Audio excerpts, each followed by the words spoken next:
Welcome everyone to a very exciting episode of Pixel Pals with me, the Yorkshire Gamer, and myself, RetroSega81. Hey everybody. Yeah, I hope everybody's well. So yeah, we did say on the last episode that we were going to have a very special guest, and we gave some little clues, but now I can finally reveal who we've brought. We're thrilled to welcome Andy Tudor to the show, who is a creative powerhouse in the video game industry with over 25 years of experience. Andy has played key roles in shaping major TV and film titles like 24, Fast and Furious, and The Walking Dead, and major racing franchises such as Project Cars, Need for Speed, and Test Drive, having worked for Sony, Namco, and Electronic Arts. Beyond the screen, Andy's a man of many talents. He's also a drum and bass DJ and producer with 2 albums released and a 3rd on the way. He even holds a black belt in Shotokan Karate. From game design to music and martial arts, Andy brings a unique blend of creativity and discipline. Welcome to the show, Andy. Hello, both of you. It's a pleasure to be here. It's a bit weird to be talking about the games that I've made now in the context of being retro games, I guess, which makes me feel very old. But yeah, pleased to kind of talk back on what was probably one of my happiest times making games, and yeah, I guess a long 25-year career. Wow, 25, quarter of a century, that's mad. And as you say, like that, quarter of a century makes it even worse. Oh my god. Sorry, mate. But yeah, as you said, these are the games that we grew up on. 24 in particular is one of my favorite games, especially on the PS2. Obviously, I was a massive fan of the show, and then I thought, I saw that there's 24 the game. I was like, no way. And when I played it, wow, it just completely blew me away. And I'm sure, maybe Dylan, do you agree? Yeah, I was the same. I mean, I loved the show, and then something we've talked about before was when you used to get either your movie tie-ins or TV show tie-ins. Sometimes you'd get the game and you were like, oh, this is nowhere near as good. But I loved the game. I've still got it now. I still play it now. I've still got my copy of the PS2 one as well. And it was brilliant. I just thought it was absolutely class. Such a good game. You're being kind. There's big glaring things wrong with it. But yes, yeah, thanks very much. I mean, I've been lucky to have worked on, or maybe it's by choice, or maybe kind of by design, to have worked on games that I'm a massive fan of, the licenses anyway. So when 24 came around, it was such a hit on TV. The format of every TV hour being a real life hour, and Kiefer Sutherland kind of at his peak with season 1 at the time, and the espionage and betrayal. And looking back, it might have been the start of movie stars going into TV, and the TV being really good. And we're used to that now with The Last of Us and other shows, right? Andor, for example. But back then it was kind of unheard of to get these movie stars on TV, and it looks fantastic. And every week you were looking forward to it, and it had that water cooler moment of oh my god, I can't believe Mina is the bad guy. Spoilers, I mean, it's 20 years old. You say they've had 20 years to play, haven't they, sir? Yeah. I mean, her name's Nina as well. I've forgotten that. It's been that long.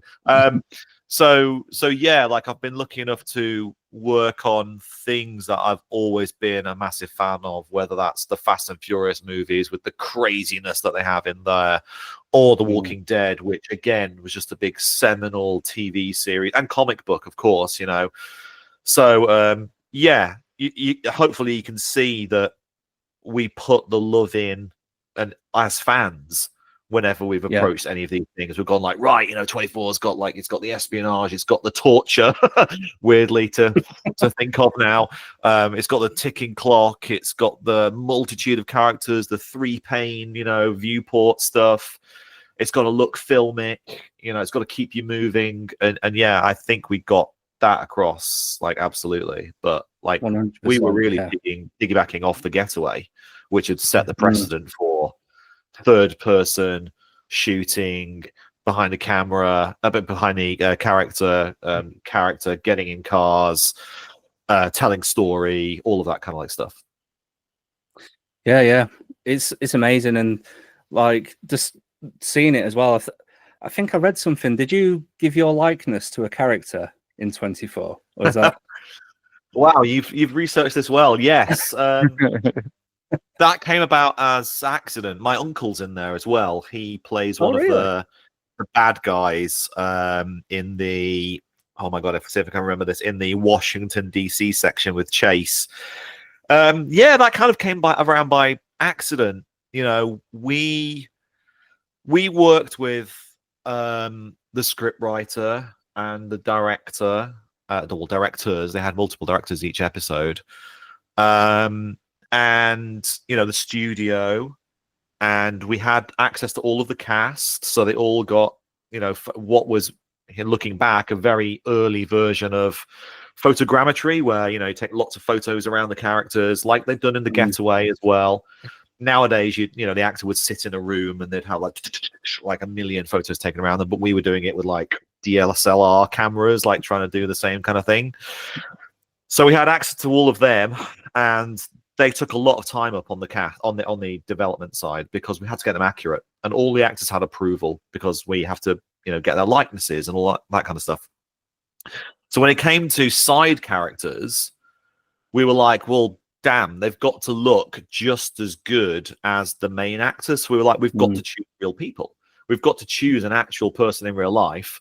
And when it came to the kind of naive young CTU agent that was going to get shot, again, spoilers, like, who did they look to? But to me.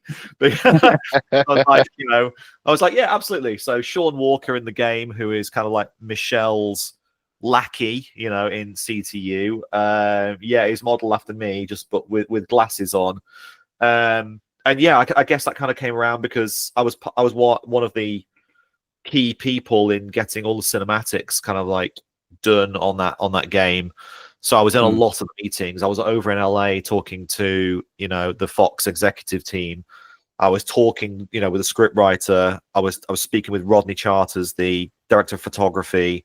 I was in a lot of the meetings, so it kind of made sense in that way. It was very nice to have been kind of honored, you know, like that will go down in 24 lore. The 24 wiki still sends me a happy birthday every year for for being part of the canon.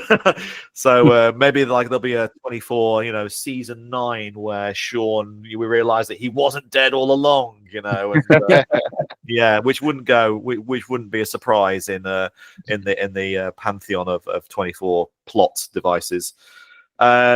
But yeah, like, yeah, well researched. I'm trying to hide that, but here it comes again. And asking as well, Andy, how did that actually come about then? The like 24 approaching you? Did you approach them, or? So I'm not sure of how exactly it happened, but I can, with rose tinted glasses, I can have a bloody good estimate of it, which is we'd just come off Primal, which was obviously a third person action adventure with a female protagonist and another character you could play as. And The Getaway had just come off third person action adventure, walking around London and shooting and driving and all that kind of stuff. And I'm sure somebody said, you know, to the upper management within Sony, we've got this technology, you know, what other game can we get out, you know, like this, you know, which combines both the shooting that you've done, but with like multiple characters like Primal has done. And, you know, 24 just came around at the right time, you know, and I'm sure that's how it happened, because remember, our game was set between seasons 2 and 3. So 24 had already been out during the latter half of Primal's development, I would say. Like maybe Ghost Hunter maybe was more in time with, but in fact, it was Ghost Hunter because we were working. I guess I can talk about this now. We were working on Primal 2. I guess I'm not under any NDA anymore. So Sony, please don't like sue me for this. But we'd moved on to Primal 2 at the time. So yeah, it must have been during that time that 24 season 1 was on TV, and it makes sense, right? Because at Sony UK, which was the London studio and the Cambridge studio. All of those games took multiple years to make. 2.5 years, I think, was the development cycle for both of those. I think, no, it was even more for the Getaway. The Getaway had their own problems. They had their own director and their own, I'm sure that, that goes down in like legend, the kind of like issues that they had on the Getaway and the scope of that game and the director involved, etc. But they all took so long to make. It made total sense from a business point of view for Sony to kind of say, well, we can't throw that away. What can we do with this technology, with this engine, with this team, with this expertise that you've got, having made shooting, driving, walking, cutscenes, all the other like stuff, realistic environments, all of that stuff. What can we do that kind of encapsulates or pushes the genre forward? So obviously that's why Black Monday happened, because Getaway was a massive success, and that's why Ghost Hunter happened, because Primal had been a decent success. So like we're catapulting off each other's engines, off each other's expertise that we've grown, within the studio, and making more games that piggyback off that kind of like stuff. So yeah, 24 must have come around at the perfect time to be like, hang on, let's do Primal-esque adventure, but with the kind of realism of the Getaway, but set in LA as opposed to London. So yeah, that's probably why. Perfect. And I know loads of people listening are probably going to ask, did you meet Kiefer Sutherland? I did. I met awesome. I met all of the cast during the... So we had one trip over to LA when we went to the actual CTU set, which is, I think, in Burbank, California, over the hill, where they were shooting a lot of like stuff in LA. And I mean, it's a real building. It's like a ginormous warehouse, So when you go in there, it's like stepping into a real place. Like there's no green screen, there's no like, big divider, and behind there's nothing. No, it was built out as a full, office, right? So we were going along there to take photos of everything, get reference images of everything, but they were shooting on set at the time. So Alicia Cuthbert, Eliza, oh my God, it's been a while. Alicia Cuthbert, Zachary Quinto, and Marilyn Reichkup were on set that day filming their stuff. So I've got an amazing photo with like all three of them, and we were taking photos of them as well while they were in their costumes, because Alicia was new to CTU that particular season, so she'd never been seen in a suit before. So we were taking photos of her, and then we were taking photos of the new cast with Zachary Quinto, who obviously went on to be Spock and went on to be Sylar in Heroes. You remember that? Yeah, right. Yeah. So yeah, he was a new character. So we obviously wanted to see like, well, what's he wearing? What does he look like? How has he got his, his hair and things like that? So I got to meet them, and they're all very nice. But equally, you could see like, what are you guys doing? Like, well, we're making a video game. We're like, oh, cool. And then, of course, they're kind of like in the side of their eye. You kind of like thinking they're going, am I signed off on this? Is my agent aware of this? That kind of stuff. But yeah, it was all legal and above board. And then we did the voice recording. So we hired another, sound mixing and recording studio in LA, like many months later, when the script was kind of like done and ready. And up until that point, we'd been doing all the cinematics with usually me doing the like placeholder dialogue. So I would be sat in front of the computer in the office, just doing my best like Jack Bauer impression, like, tell me where the bomb is, all of that stuff. And it's laughable now. And I did it for Primal as well. I did it when Hearn is doing his like when Primal gets her first transformation in that game, and Hearn is doing like the kind of like oh my god, see if I can remember it now. He does Apinag di Trasos Edi Enunak. Like he does this, like if anybody that's on the Primal team is watching this, you will know that you heard me doing that many, many times, and those words are actually accurate as well. I was doing the placeholder dialogue so that we could get like the temporary cinematic in place for the timings and the camera cuts and all of that kind of stuff. So we needed a temporary soundtrack. So it was many, many months later that we actually went to do the voice recording. And yeah, we had all the crew and then obviously big Hollywood celebrities that were coming in for the bad guys. Because you know what it's like. You need your heroes. Your heroes are only ever as good as your villains. So we were like, right, what villains can we get? So we were like, right, let's get Michael Madsen, you know, like who was in like oh my god, the Quentin Tarantino movie, Reservoir Dogs, many other things, you know, Black Hawk Down and things like that, and other cast members and stuff. So yeah, they all came into the recording booth. They came in on like various days, some in the morning, some in the afternoon, and yeah, Kiefer is like, he's a lovely guy. So I mean, this is like, you know, well known that he's like a lovely gentleman. He has had his kind of like demons in the past and is therefore now trying to be like not, you know, try to better himself. So he was really polite, lovely, shook everyone's hand, was very calm and everything. And then as soon as he like sat in front of the mic, he was just like a machine. Like the way that games work, as you probably know, is that, you know, we need variations done. You know, we need like he's over to the north, he's over to the south, he's over to the east. You know, we need all the variations of that and all the gunshot, all that kind of like nonsense, right? So it's very taxing, and you can only really hire the actors for 4 hours at a time because due to kind of guild regulations and all that kind of stuff. So we needed Kiefer multiple times because he's in almost every shot. He's in most of the game. And as I said, he was a machine who would just come in and, you know, shout these lines, you know, like, Michelle, we got to get to the bomb and all that kind of like stuff. The most infamous one of that is the sarin nerve gas attack on the LA Metro Underground. And it was written that Jack, you know, arrives to the Metro like late, opens up a canister, and it was written... Jack opens up and he says, Michelle, I'm looking at a canister of isopropyl methyl phosphonaphloridite, which I remember again because it's such a strange thing.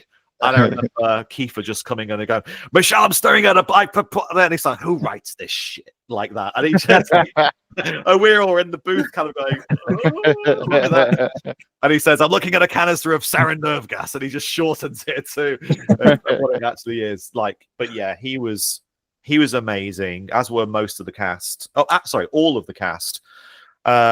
You know, again, I can probably say anecdotes now. You know, Michael Madsen, like the actor, he came in. Sorry, I'm saying Michael Madsen. It wasn't. It was Tom. Oh, Sizemore. Tom Sizemore. Yes, I get them mixed up all the time. I get them mixed up. I'm sure. Yes. Sorry. Yeah. Yes. So yes. Sorry. Tom Sizemore. He was on Black Hawk Down. Yeah, he came in and he was obviously worse for wear, you know, and I can't speak ill of the dead now, you know, but like obviously he had his demons and his problems and things like that. But again, he came in and just played like a really evil, like bad guy in the game. And then we tried to do interviews with him afterwards, and it was absolute no way. Like every word was like a or like a no or whatever. We were like, okay, this is unusable. We cannot use any of this. But yeah, what a professional, just coming in and doing all that. So yeah, like met all the cast, and yeah, I'm very pleased to say that they are as nice in real life as everything. Sarah Clark, who played Nina, was like the surprising one because of course she's playing such an evil person in the game. Yeah, and what a sweetheart. I remember just sitting down on the side of the studio, just sitting there like talking to her about things and talking about her husband who was in the show but wasn't in the game. Yeah, lovely, great memories. I said, didn't I, like it's lovely to kind of like talk and look back on this time because it really was enjoyable. Like it was a pleasure to work with all these people. Yeah, it sounds like a really fun project to be a part of. You know, And I guess the next question is, where did it all start? How did you get from being a kid to directing a game like 24? Yeah, so I'm an only child. So when I was growing up, I was either playing with kids in the street or I was in my bedroom playing on like computer games, right? Mm-hmm. My dad was a teacher of a lecturer of electrical and electronic parts. So he was constantly bringing home stuff he really shouldn't have. Like he was bringing home like Atari 2600s. He was bringing home Atari STs. He was bringing home, oh my gosh, Amiga 500s. And he was giving me copies of Deluxe Paint 4, which looking back must have been worth hundreds of pounds, right? And he was kind of going, yeah, like play with this and evaluate it. And it never went back. It never went back to the college. Like, so I'm sorry, Bolton College. If you think things went missing, like over the years, it was my dad and he was giving them to me. But, it all worked out in the end, right? So yeah, like I was pretty good at art in primary school. And when I went to secondary school, like that's at the time of the Super Nintendo and Street Fighter 2 costing $60 to $80 imported from Japan, etc. Zool on the Amiga, all these classic games like Team 17 knocking every genre out of the park with whatever they did. So I knew I wanted to do something with art because I was good at that, and something with games because that's what I really loved doing. Yeah. So I went to secondary school. I did graphic design as opposed to fine art, which again, everyone was like, what? And I was like, well, I'm using the computer. They were like, the computer? What are you doing on the computer? And I was using I can't remember what the software was. It was a rudimentary version of, or a slightly elaborate version of MS Paint or whatever the heck it was. I can't remember what it was on Macintosh. And then, that was A level. And I was thinking, well, I want to go to university to carry this path on. And there are only a couple of universities in the country. I'm from Manchester originally, and there are only a few universities in the country that even did anything with computers.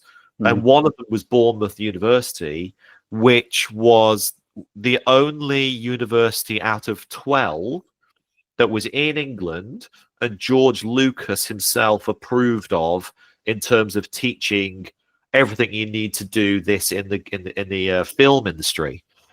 So I was like, right. So I obviously tried my best on my A levels and everything. I put my application in. I got onto the course, and then yes, from Manchester down to Bournemouth, and we got taught the stuff that they were using for the Phantom Menace.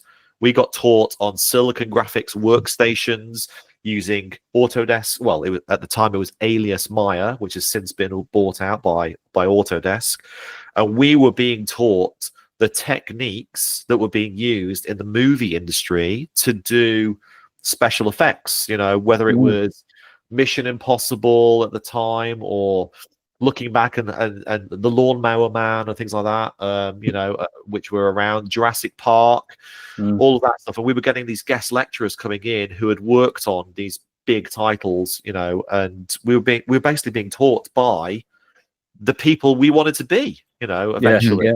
Every Friday we had a lecture, and it was some new luminary who had kind of, invented computer graphics or something like that, right? And so we all, I think, soon got veered away from games and more into film, making, especially because Jurassic Park and the Phantom Menace were just coming out, and it was really showing you can do movies with completely realistic, photorealistic CG characters like Jar Jar, for example, at the time. Although we'll laugh at that now, right? Because they're everywhere. But at the time, people like characters like Jar Jar were breaking, ground. So I think we all slightly got diverted towards film from being on the course and just the zeitgeist of what was going on in pop culture, until this game comes out, Metal Gear Solid 2. Which wait, is that signed? So this is signed by Hideo Kojima, And Oh, this is Oh, signed by Hideo Kojima. Yeah. And this is signed by Hideo Kojima up somewhere. Yeah. oh, Right. Yeah. Metal Gear Solid 2 came out, and it really showed me personally, like, no, you have a first love. You have a first love of games, and look at the kind of storytelling and the cinematic quality of that and Final Fantasy 7 and 8, which are around the same time. So I kind of like readjusted, and I wanted to go back into games. There were only a few people on the course. The course was maybe 25, 30 people, and everyone really wanted to go to the to film. So Frame Store, the Mill Film, yeah, and others, ILM, all that, because they all wanted to go for there. And there were a few of us who got drawn back to games. So when I finished my course, one of the things I did was a little kind of like character run sheet. So like there was a walk cycle, there was a run cycle as well, like a kind of a fighting like swipe, things like that. And we had a portfolio at the end of the year, which was like for our degree show. And it was somebody from Sony who came to that degree show, as did people from film and TV and things like that, who came there. And he picked like a couple of us, like I think it was 3 or 4 of us, to go for interviews at Sony. And I know my friend Ben, he did the same thing for him as well. And he went to Sony London. I went to Sony Cambridge. And therefore, yeah, we basically got headhunted straight out of university. And my first job was therefore working on Primal, working on one of their first PlayStation 2 game after they'd just done C12 Resistance on PlayStation 1. Yeah. So yeah, that's the story. Wow. And I guess for people today, have you got any advice that you would give to them if they're thinking about starting something like this? Yeah, I mean, don't do it the way I did. No, I mean, it's a lot easier. I mean, it's harder and it's easier, right? The Unreal Engine is free, right? So for me, like I didn't have that path. I was sat in front of Deluxe Paint trying to do an animation cycle for Zool or creating my own graphics for a fictional game, but nowadays you can open up an Unreal Engine 5.4 or whatever it's on, or at Blender or whatever, and they're all free programs. Like, if I was trying to get into the games industry, or at least try to get on a university course which taught you game design or animation or whatever else may be, so you really wanted to take it seriously and get a qualification out of it, I would start just by picking one of those up. And the biggest thing I can say, which we saw time and time again, and I still see now, to be honest, a little bit in terms of recruiting people, you can't be a generalist anymore. Like back in the day, and when I started on Primal, because of what we'd learned at university, I knew lots of things. I knew how to do physics simulations. I knew how to build characters. I knew how to do environments. I knew how to do cinematics. But you can't be a jack of all trades, because there's always somebody who's amazing at one of those things, and therefore they hire 4 people to do those very specific jobs. So being a generalist, and it's hard when you're young because you want to soak up everything and you're not quite sure what you're good at and you want to do everything, but as time goes on, you soon realize, no, I've really got to specialize in one specific thing. So if you are going to pick up Unreal or pick up Blender or pick up, the Unity engine or whatever it may be, try and find what you love doing and specialize in that straight away. You can't model the environment and do the animation cycles of a character and be the game designer at the same time. You can't do all of those things. So, just pick what you think you're going to love in the future, and just really be a guru of that and try and find your lane. And see, that first game experience you had then with Primal, what was that like personally for you? Because I mean, that must have been like a dream come true sort of thing. Yeah, I mean, absolutely. When I saw the game in its early prototype version, I was like, this is Buffy, and again, Buffy the Vampire Slayer was absolutely massive at the time. I don't know quite where it was in the season, but I feel like it was near the end when like Faith was involved and all that kind of stuff. But it really kind of resonated with me. It was like, oh yeah, I love Buffy. Like, we're making a game kind of like that. Awesome. And the team was obviously very established, having worked on things like James Pond back in the day. So they had history. Yeah, right. So they had history and knowledge of having done this for a very long time. But this was their first foray into PlayStation 2, which was a whole new realm of possibilities, right? New technology, brand new engine, a really horrible cell processor structure to work with, which all the tech heads, will curse to this day, right? So they didn't have some of the knowledge that us people from university had come in with.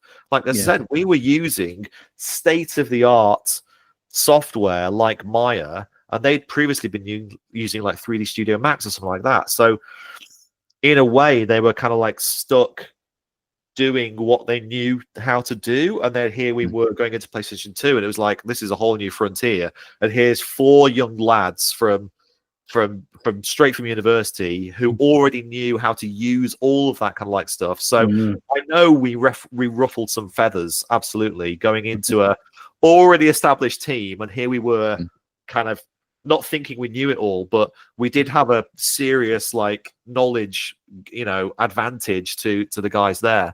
But these guys knew how to make games. So in terms of design and planning and running the company and all of that stuff, like we were just slotting into their system already. But I definitely remember like a few of us kind of going around like teaching the kind of veterans there how things are done. One of the first things I ever did was the physics animation of when Scree rolls a wheel down one of the Solum temple things in a cutscene, and it was a proper physics simulation. Like you rolled it down, you gave it like rigid body weights and all that stuff. It hit the bricks and it all collapsed like correctly. Like that was everyone was like thought it was magic. Like I have to say, for me, we'd been doing it for years. But at the time, it was like you're doing kind of skeletal-based physics animations within software. Like they were, it had never been seen before.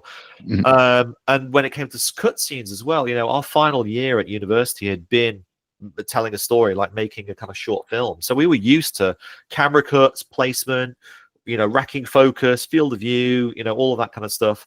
And obviously, when it came to cinematics in PlayStation 1 games, they were pretty rudimentary because the tools were pretty rudimentary. You look back on games like G-Police or Wipeout, the camera angles are really just like a camera just kind of rotating around something, and that's about as far as you go.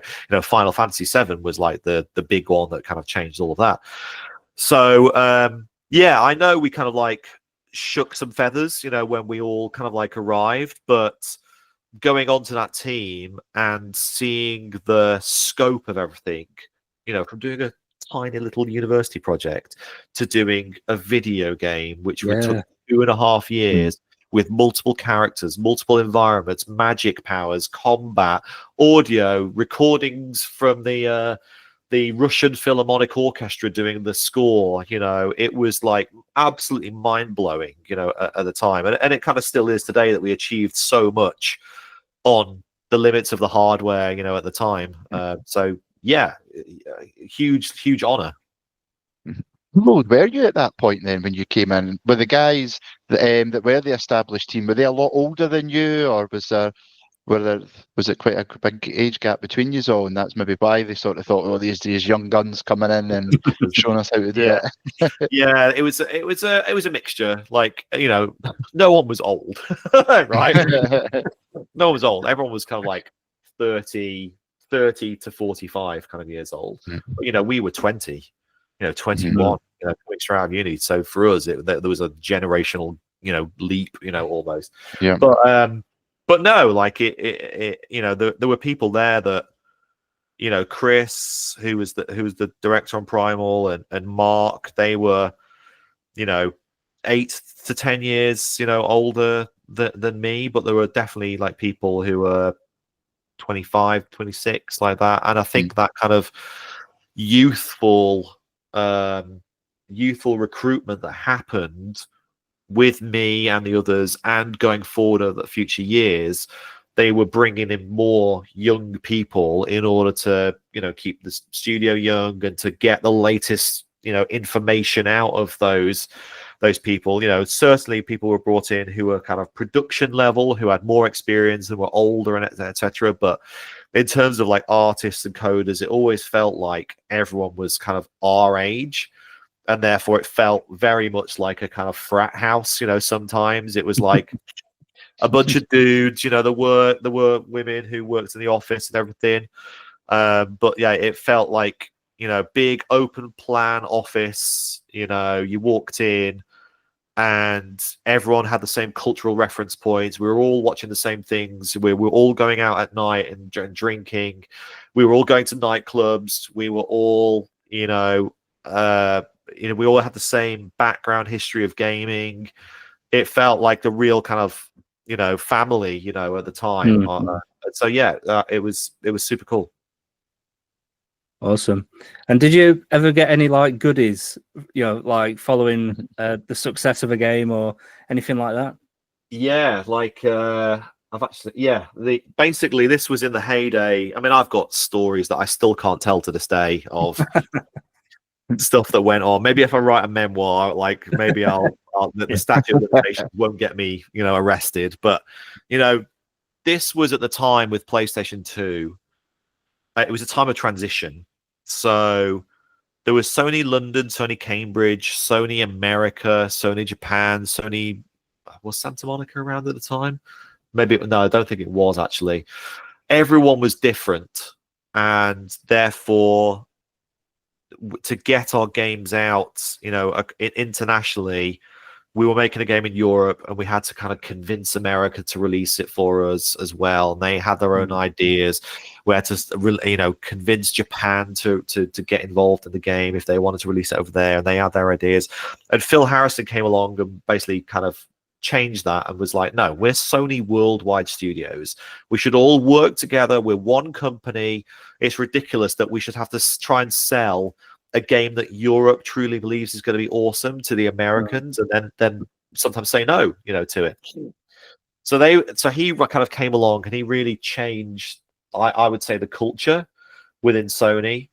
And at PlayStation, the Sony PlayStation, the original, had been a huge success. There was the Dreamcast out, around the same time, and Sony was obviously, and the GameCube, but Sony had really won that war, the different wars that there were between the companies.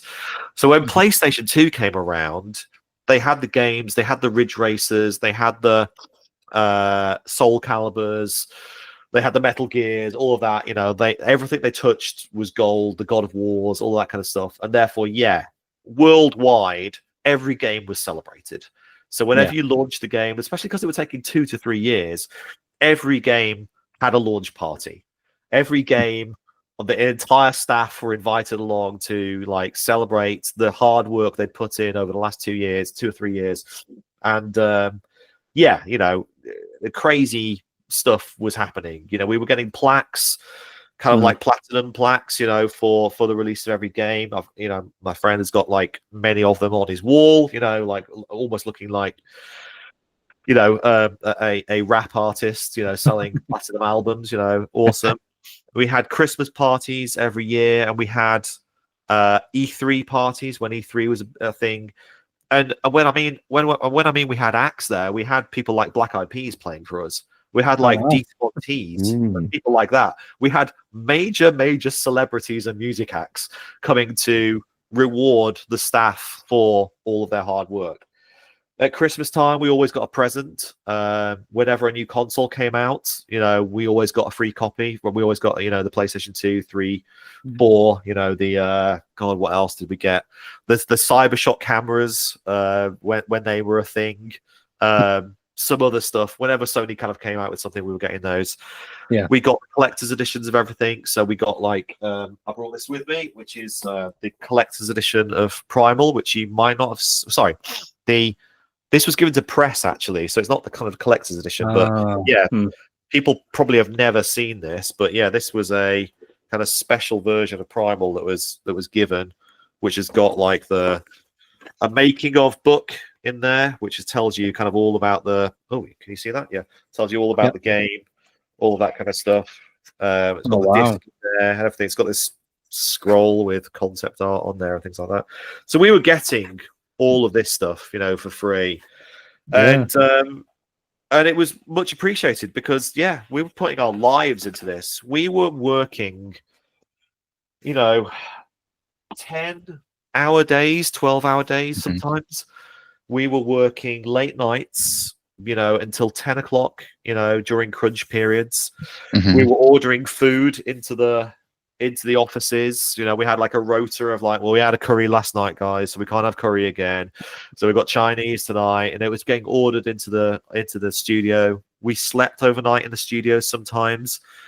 I believe the Getaway staff got locked in the studio once because they had to continue working. I mean, I'll let somebody from the Getaway team tell that story, but that has happened. We were working weekends. We'd come home from work, and we'd look at each other. Whoever our flatmate was, and we'd go like, "Are you going into work this weekend?" And like, "Yeah, I'm probably going to go in Sunday. Oh, I'm going to go in Saturday." So, we were putting our effort in. So like it was. It was right that we got treated well, I would say, because like the crunch was awful. Like the crunch was absolutely awful. Waking up with a cleaner kind of like vacuuming around your desk. And we didn't have like nowadays. We didn't have like showers, and things like that, like there are at modern like studios, so we were like in the next day and the same clothes we were wearing the previous day, like, and you just the burnout from that, and people getting ill, all that kind of stuff. So like we got treated well, and the E3 parties and the kind of like the amount of money that was being spent on PlayStation at the time was absolutely huge. That was the heyday. That was the golden era of PlayStation, I'd say, until PlayStation 3 came along and Xbox started to kind of like take some of that share away. But like we got lots of lovely toys, I'd say. That was something I was wanting to actually ask, was what was the work-life balance like? Because obviously I would imagine there was like demanding like timelines that you had to hit and stuff. And then just following on from that, did you find that made you fall out of love of gaming much? Like actually at home, did you actually have any time to game yourself, or was it you were burnt out so much from working that it just wasn't something you thought about, or how did that sort of work?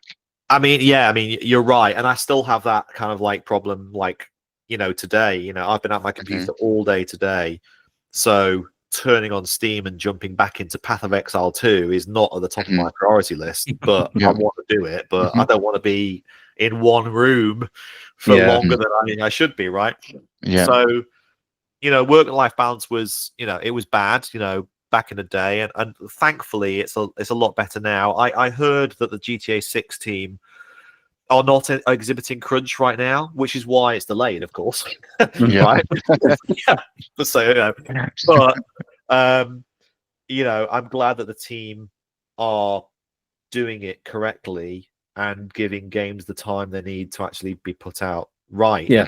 We were living in a time when there weren't patches, so what was on the disc was the game. So the pressure was insane. There had to be 0 bugs. You had to have tested it left, right, and center because you couldn't patch it. You couldn't put a DLC patch out to do that. Fix it. What was on the disc was what it was going to be. So like the pressure to hit a deadline and for it to be the most perfect, absolutely perfect version of what it could be was absolutely huge. So our QA teams were absolutely massive. The reports that we were given on a daily basis, when our producer came around to our desk and he had like A4 sheets of like, this is wrong, this needs doing, and it all needed doing. It was just like, well, how do we prioritize this, right? So it was like, we'll get to the high stuff first, and then we'll get to the low stuff like later. But we were all perfectionists. We all it was our first game for some of us, or our second game, right? We didn't want to let the team down. Like I was saying, we were the new people in the company compared to the veterans. So they've been through it many, many times. We were new, and we didn't want to let the team down and be the kind of like the newbies who didn't know how to ship a game. So we all were perfectionists. We all wanted our game to look absolutely amazing, and not for our bit to be the letdown on the team, right? So if I saw something was wrong, I would sit there until it was fixed, or at least until it was better, right?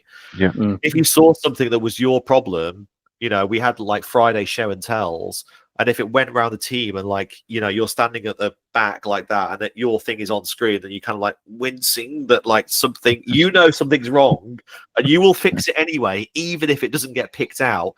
That was the mentality. So that kind of like frat house family style mentality was that we all self-policed each other. We all knew, Bob hasn't done that thing, but I think, and he got away with it in the meeting, but I know that he's going to stay late tonight to fix it. And it wasn't enforced. It was because we all truly loved making games and actually wanted them to be the best. So yeah, it was our own mentality as well, like let alone the actual statistical things that were wrong in the game that we needed fixing. It was our own mental things that we wanted to fix, all that stuff anyway. So did it mean that we would go home like sometimes at 10 o'clock and just like literally just get into bed, wake up the next morning and go back into work? Yes, absolutely did. But the weekends when it was when it was like, right, I'm going to jump onto the Dreamcast, I'm going to really enjoy oh god, what were the games I was enjoying at the time? Power Stone, D12, which is an amazing kind of horror game set in the Antarctic. What else was there? Piano 3 on the GameCube was an underrated game. It was those kind of games that we were playing. And on the Dreamcast, the first game, a Phantasy Star Online, like buying the adapter, paying the subscription or whatever the hell it was, trying to plug it into my router, like dialing up and everything like that, jumping onto that. Those are the kind of like experiences that I was playing like during those times. Awesome. And I do want to ask, is there any particular like piece of, something that you've been so focused on to make perfect that even like today you're super proud of, whether it be a character design or whether it be a tree in an environment somewhere? Is there anything that you still think today, oh, I'm really proud of that? Yeah, I mean, looking back, we did 4 hours of cutscenes in 24. 4 hours. That's 4 episodes of TV, right? Yeah. We did, and we were working with technology that we were stretching to its absolute limit. So, whatever you see on screen, as soon as the camera cuts, like a lot of those animations just stop. So Jack Bauer just stops animating, and then we pick a node above him and just kind of like move him around to where he needs to be next, and then he carries on animating this and that. So there's so much stuff that we know is janky behind the scenes that we got away with and made perfect on screen, so you never see that stuff.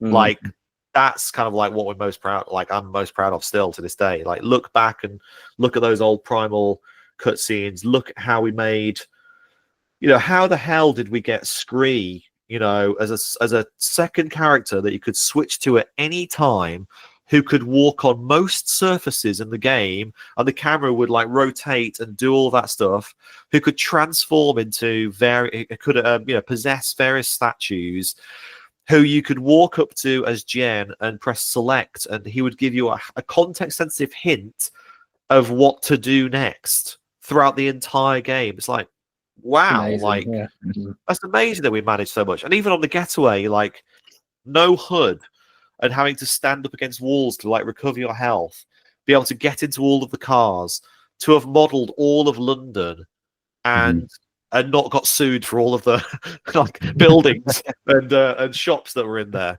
We were doing kind of as an internal studio, which is what you'd hope from an internal studio. We were pushing the technology to its limits and our own expertise of what you could do. And that's exactly what you want from an internal studio. You want the Forza guys to be stretching the Xbox, Series X to its absolute limits to get everything out, get that 60 frames a second or 120 frames a second out now. You want the Santa Monica studio to be making God of War absolutely slick and awesome and stretching, the edges of that technology that's what you want from the internal studios, and that's what it was. Like we had a group called the ATG, which was the Advanced Technology Group, and they had access to the very latest cutting edge technology, usually the console ahead, like, you know, years ahead. They had their own room. It was blacked out. There was a thumbprint scanner on there, but they were like, you know, they had access to what was coming next, and they were able to therefore give us the pipelines and the way to use things and all that stuff like years in advance, so that we could approach things and push everything to its limits. So, you know, I would say, you know, nowadays that's less the case, because you can always upgrade your PC. The PlayStation 5 Pro is phenomenal, right? We're talking about ray tracing now. We're talking about DLSSR, you know, all of that stuff, right? So yeah, like the kind of when the limits are taken away, you don't work to them as much. You kind of like go up to them or go like whatever. You're a bit more freeform with that. But we had tight limits. It didn't fit in memory. Okay, well, how are we going to fix that then? Okay, how are we going to have Jen walk up to a portal and have a completely different world loaded on the other side of that portal? Well, Ratchet and Clank has only just fixed that, or, you know, worked that out on PlayStation 5, right? So how were we doing at the time? We were doing it in a really, well, we were doing it with our own ingenuity, right? And the technology that was available, and a bit of hacking it and all of that kind of stuff. So yeah, I'd say pushing the technology to its limits is the biggest thing I'm most proud of. May I jump in and ask a question, because I have to ask this? You've mentioned the Getaway a couple of times now, and that's one of the games that really helped my channel actually grow when I started streaming it, the Getaway and Black Monday. Whatever happened to the third one? So I don't know whether you've seen this. Me. This is a very special silver version of the Getaway. I have. I've seen that once, and I'm sure I saw it EX one time when I was in Liverpool, I think it was. Yeah. So it hasn't aged very well. It's very, very, very faded right now. But yeah, there's an original copy of the silver version of the Getaway, and yeah, there's the Black Monday that you obviously have seen many times. Getaway 3 again. Like you should try and get somebody from the Getaway on, because there are many stories there. But Getaway 3, just like Primal 2, was started. I don't want to speak out of turn here, but I believe it was going to be set in Amsterdam, and they were talking about what the plot was going to be, like which characters were going to be followed or continue on from the originals. So I don't believe it got much further than a tech demo, which you probably saw the Piccadilly Circus version of that, right? Which was showcasing more the prowess of the PlayStation 3, which it would have been at the time. But I don't believe, again, I might be speaking out of turn, you have to get somebody more knowledgeable on it, but I don't believe it was going to be set in London. I've seen the Amsterdam location built. So yeah, I believe it was going to be in Amsterdam. It continues on though. You know, if you've played Blood and Bullets or something like that, it is a VR game and it is in the Getaway universe. Oh yeah. Right? Is it Blood and Bullets? Yeah. Or something like that, right? I can't remember, but yeah. Somebody in the comments will be moaning at me for getting it wrong, I'm sure. But yeah, that is set in the kind of Getaway universe, so it continues on. But the reason it didn't happen is because can I say this? I don't know. It was not a pleasurable experience working on the Getaway, right? And the director, again, I won't say his name. You can go and search for it if you want. He left. He went over to Australia to go and work on LA Noire. So it was at a time, and this is really why third-person action adventure games didn't really carry on at Sony, ever again. Which was, as I said, all of these games took 2 to 3 years to make. Epics, big storytelling, cinematic epics. Whether it was in a fantasy world or in a kind of like supernatural world, like Ghost Hunter, right? They all took very huge amounts of money and huge teams and long times, and at the same time, there was buzz. And there was iToy being made in the same studio, and they were being made by 10 to 15 people, right? And as we know, that really broadened the appeal for PlayStation. You know, your nan could sit in front of Buzz and play a game with you on the couch, or iToy, like people could just stand in front of it and make kind of crazy, you know, dances or whatever it is. So the advent of those technologies, and SingStar as well, of course. Yeah, Guitar Hero and all these things. Yeah. The advent of those types of games, which were made by very small teams, but were equally or even bigger in terms of sales and distribution and how mainstream they were, they really put the death knell in the kind of games that we were making. Because it was like, why spend all of that time and have those massive teams, pardon me, and pray to God they're a success, whereas we can knock these out like every couple of years, like an iToy sci-fi, iToy fantasy, iToy pop culture, iToy music, you know, or whatever they were, you know. And that really like caused, you know, the Sony Cambridge studio to kind of like really shut down, really, you know, because that team then went to work on the games that Guerrilla were making, the I can't remember the name of them, the shooting games. Can't remember what it was. Anyway, helping on those games, helping on other internal studios. You know, the Getaway team, you know, shut down. You know, after that, so Getaway 3 never happened, etc. The This Is Football team, you know, got called as well. And essentially, it was left with iToy, SingStar, Buzz, you know, all of those kind of like games, which obviously went on to be massive hits. So. They made the right decision. Like, it was the correct business decision to make, but it also meant that the kind of epic scope games that we were making, just like they were from a bygone era, you know, by then. So that was why. Yeah, cool. And how did you find the transition from, you know, working on these amazing like platform type games to racing games? Because did you find it was much easier before, or do you find it much easier after moving to like the driving type games? Well, I made the conscious decision to move to racing because I was like, I've done this before. I've done third-person action adventures. I've done this epic scope character, blah blah blah. So I was looking for a fresh challenge myself. And I was like, I've not done racing. When I then went to look at well, it was just a racing game at the time. It didn't even have a name. But it looked like photo real. I think it was like a Ferrari driving around a track. I was like, bloody hell, this is like light years ahead of anything I've just been working on. I was like, right, this is a fresh challenge for me. I was like, yeah, awesome. I mean, I am into my cars anyway. So it was like, okay, cool. I've got some like knowledge there.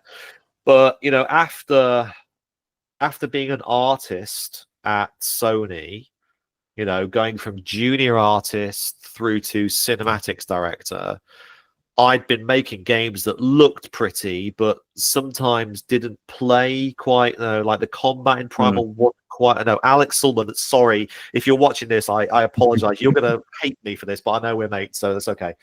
You know, the combat wasn't quite as good as it's expected to be. And 24, as I kind of alluded to, like there were some things in there which I would probably change. You know, in that. So I wanted to move over to design. So going into making a fresh start and going into racing and going in with an art eye, but moving more into design, that was a fresh kind of like career change for me, you know, as well. So, you know, I like doing, you know, the middle ground with there was I'd worked on a game which I'd been the lead artist on, but I found myself constantly arguing with the lead designer because I was implementing the UI. So I was constantly going like, what button do you press here? And he was like, oh, it's over here. And I was like, it doesn't make sense there. It should be over here. So as an artist, I was kind of like going, where do I put this button to make it pretty? But also, where should it go from like the gamer point of view? So I was constantly arguing with the lead designer. So I knew that I wanted to move into design from that. So moving into racing, you know, I was moving in as a designer of every game up until then, racing game had been kind of the same. It was like Ridge Racer or Project Gotham Racing or God, what else was it? Metropolis Street Racer at the time, or something else, or even when I thought back of like the old games I used to play, like Lotus Esprit Turbo Challenge on the Amiga or Continental Circus, right? They were all the same. So going into what eventually became a Need for Speed game, you know, I was coming at it from night racing. Night racing in games was basically like dark, but it had like great big like yellow arrows like telling you the way. So I was like, well, this is no different to racing in the daytime. But I was coming from Resident Evil. So I was like, no, nighttime should be like really scary. Like, you know, driving around the Spa-Francorchamps track in like the dead of night with just like forest around you should be like Resident Evil going in there with a torch.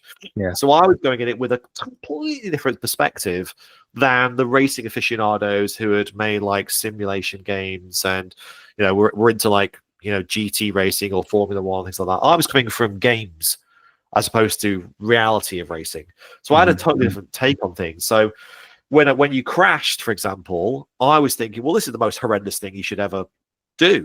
So I was coming from Call of Duty, where if you remember, like a grenade gets thrown and the screen kind of like goes monochrome and you get a like whistle and everything. And that like disorientates you enough that you never want, as soon as you see that grenade icon, you're like, oh, like, trying to scramble for it to like, throw it back.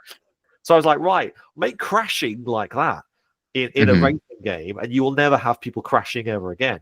So it was actually quite easy to like move over because I was pulling in ideas like RPG, you know, games like Burnout did this obviously quite well with, very well with like, you know, points that you get for like near misses and takedowns and all that kind of stuff. So a bit of Burnout, a bit of Resident Evil, a bit of Call of Duty.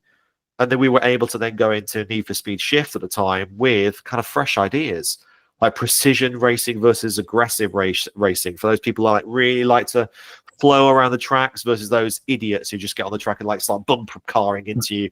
But we wanted to say both are okay. You know, one we really want you to move towards, but we're not gonna penalize you for bashing, you know, door bashing. And all the other stuff in there as well, and cool cars that actually had like really awesome liveries, like, you know, and tracks that you'd heard of, and also other like fictional tracks that we made. Like it was quite easy actually to kind of do that. So yeah, when that came out, and it was I believe it was the best rated Need for Speed and the highest selling Need for Speed in 8 to 10 years. It was a real like pat on the back for the entire team. That like we were onto something here, you know, because the Need for Speed franchise had been slightly going downhill over the years because it was one team and they had to knock it out of the park every single year, right? Which is why you got things like Underground, which everyone loves, and then you got the other games. Oh God, I can't remember the names of them now. They want the Canyon Racing one, and you got Pro Street, and then it kind of like started to come like the Run, and then like the other games, and then that team was getting burnt out.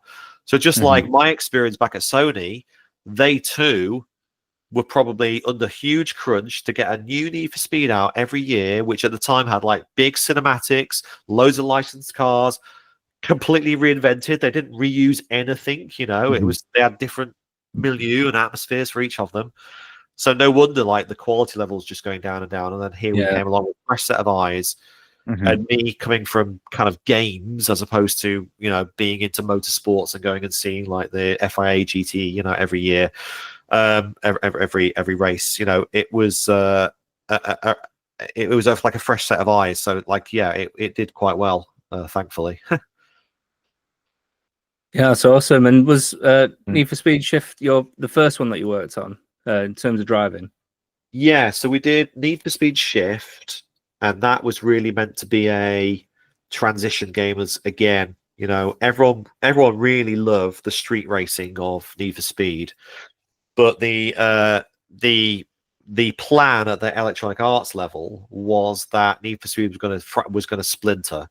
So there were going to be street games, there were going to be sanctioned race, you know, driving sanctioned racing track games, and there were going to be like kids games. That's why in our particular year, we had Most Wanted, which came out by the Criterion team, which was the street racing cop robber game.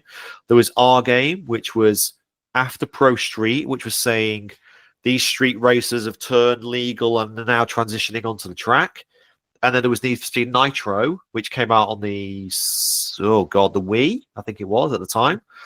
And that was like the kid-friendly, family-friendly, game, which didn't really go anywhere, unfortunately. So yeah, that was the plan at the kind of Electronic Arts level. So we did Shift 1, which did, as I said, insanely well. And then we obviously were like, right, Shift 2, off we go. So Shift 2 Unleashed was like deeper into that, fixing a lot of the issues with the first game, deep diving, taking you further away from the street and more into sanctioned racing. We added drifting in there. And again, like, how are we going to treat drifting? How are you supposed to be looking sideways out of the window when like the gamer is always looking out the front window, all of that kind of stuff. Kind of like the celebrities of racing, that were in the game, whether it was like characters from Europe versus drifters from America versus some, a super GT character from Japan, like really diverse, like representation of racing culture from around the world.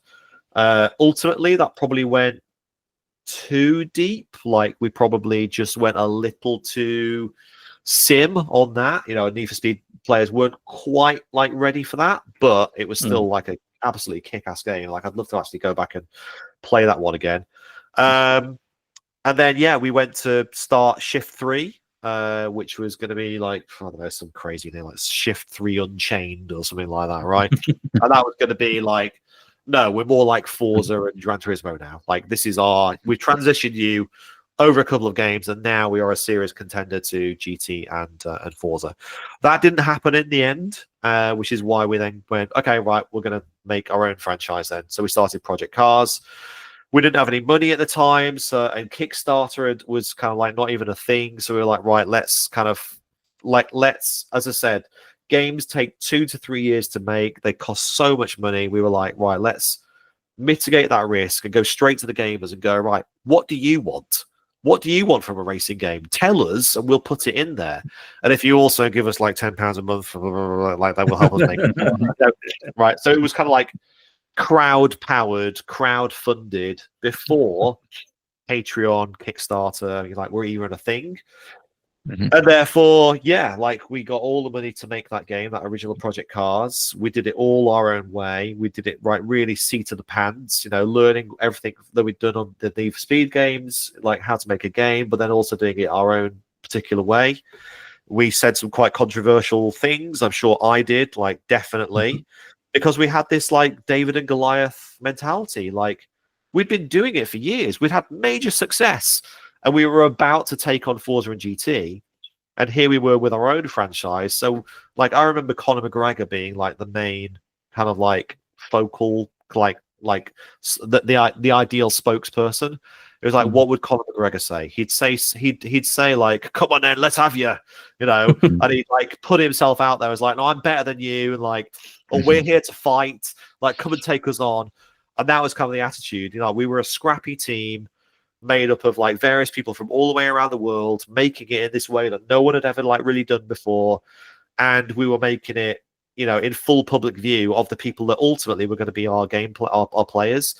They were naming achievements, they were doing artwork for the game, they were drawing posters, they were helping with localization. It was a real team effort that same kind of family mentality from Sony kind of being brought into this kind of like scrappy indie world. And then, so Project Cars came out, got a lot of headlines, did very, very well. And that was it. We were off to the races. So again, off we then went with Project Cars 2, deepening it, widening it, all of that kind of stuff. That went on to be the #1 racing esport in the world. Like no one was using that word esport. Previously it was things like iRacing were doing tournaments or championships, but it was very nerdy and it was only on PC. So we coined the term esport, racing esport. We went to Gamescom, had our world final there with like commentators and everything. We were running tournaments. We were streaming it on Twitch. Like this was, now it sounds simple and easy and commonplace, but at the time, no one was really doing that kind of like stuff. So we again kind of like hopefully kind of light years ahead with that kind of stuff. And then went on to Project Cars 3. Project Cars 3 was slightly different. Project Cars 2 had done extremely well, but it was very niche. Like, it was for the die-hard, like, sim racers, right? And we were working with Namco as the publishers. Again, sorry Namco for telling these stories, but you know, I've always been honest with this stuff, and I think that information is out there. We were told at the time that Project Cars 2 hadn't been a success. You know, we didn't have analytics and metrics and Steam graphs and all that kind of stuff at the time to kind of like tell us that the game had been a success. We were only going off what Namco was telling us, and they were like, "No, it's not been that successful." We were like, "Oh, well, we need to kind of like pivot then. Really, we need to kind of make a change." So we're like, "Okay, let's not throw away all of the stuff that made Project Cars 2 good, but let's just widen it." So we were like, "Let's make Project Cars Revolution. Like, let's make like Forza Horizon, essentially. Yeah, Let's make the kind of like the more mainstream, like." Party anthem kind of like version of Project Cars, which appeals more to those guys, and we'll carry on and we'll make Project Cars next, whatever that may be, and carry on the Project Cars 2 legacy. So there was a branch there that went off. Project Cars Revolution was this. In the end, that mistakenly got called Project Cars 3. Yeah, so some decision that I was in that meeting when it happened. That decision got made, and we were all like, "Oh, I guess so." It's not like, I see where you're coming from, and this is coming from like a top level executive. So we were like, "Okay, fine, all right." Project Cars 3, and ultimately, of course, what happens? That goes out there, and everyone's like, "What's this? Like, this isn't a sequel. What the hell have they done? They've taken away all the stuff we actually loved." Because in the meantime, we'd found out that Project Cars 2 had been insanely successful. Right, with the DLC that we brought out, and it becoming #1 racing esport, and the fans playing it, you know, on Steam particularly, it had done very, very well. And then here comes Project Cars 3, which was like, it looked like it was a numbered successor, you know, the next game, and it had taken out loads of everything. It had been kind of like dumbed down a little bit. It had like drum and bass music in there, and street cars, and like a radical attitude, and mini games, all that kind of stuff. Everyone rightly so was like, "The hell have you guys done here?" Right? So we started working on Project Cars 4, which was going to be like, right, almost like almost like Alien 3. Imagine that never happened. Yep. We're going to carry on from Alien 2, right? Aliens. Yeah. So we were working on Project Cars 4, and that was going to be like the true successor to 2, exactly as it was. We were making very big, you know, efforts to make sure it looked technical, precise, sim, serious, all of the stuff that people loved from 2, but it was obviously next generation, you know, ray traced, all that kind of like stuff, global illumination, all that kind of stuff. So yeah, that was being worked on. And at the same time, we got approached by Universal. And Universal, you know, having worked with Fox on 24, and having worked with Skybound on The Walking Dead, which we'd actually worked on as well in previous years, you know, Universal had approached us and said, we want a Fast and Furious game. What's your take on it? And I was obviously a massive fan of the franchise. And that franchise, you know, started off as street racing and has now turned into Mission Impossible with cars, essentially, right? So, and they even said themselves, you know, the characters become superheroes when they get in the cars. So even Universal thinks of it like that. Even Universal thinks like, you know, Dominic Toretto stood there with his arms and his bald head. He doesn't become Dom until he sits in his muscle car and then like jumps off a cliff or does whatever the hell he does. So they were like, yeah, this is where we're going. Fast 8 was kind of, Fast 7 was approaching at the time. And my idea was like, well, you know, we want to take the gamer on that same journey from street racing through to superhero. So right, brand new cast, those cast interact with the original cast. So it was doing all the things I've been doing on 24. It was writing the script. It was coming up with a story, introducing characters, working with Hollywood cast, cinematics. It was doing exactly what I'd done at the beginning of my career, like very, very recently. So it felt completely natural. And yeah, they loved it. They were like, yeah, awesome. Like, we want this to be We don't want it to be Need for Speed where you can just like drive around the, LA, like pit, that's not fast. That Fast and Furious is a never-ending roller coaster. You're going from one crazy situation through a lot of actions to the next crazy situation, which are a result of the previous one. You're going in a linear path. So they were like, we don't want it to be sandbox. We don't want it to be like roaming. We don't want there to be downtime.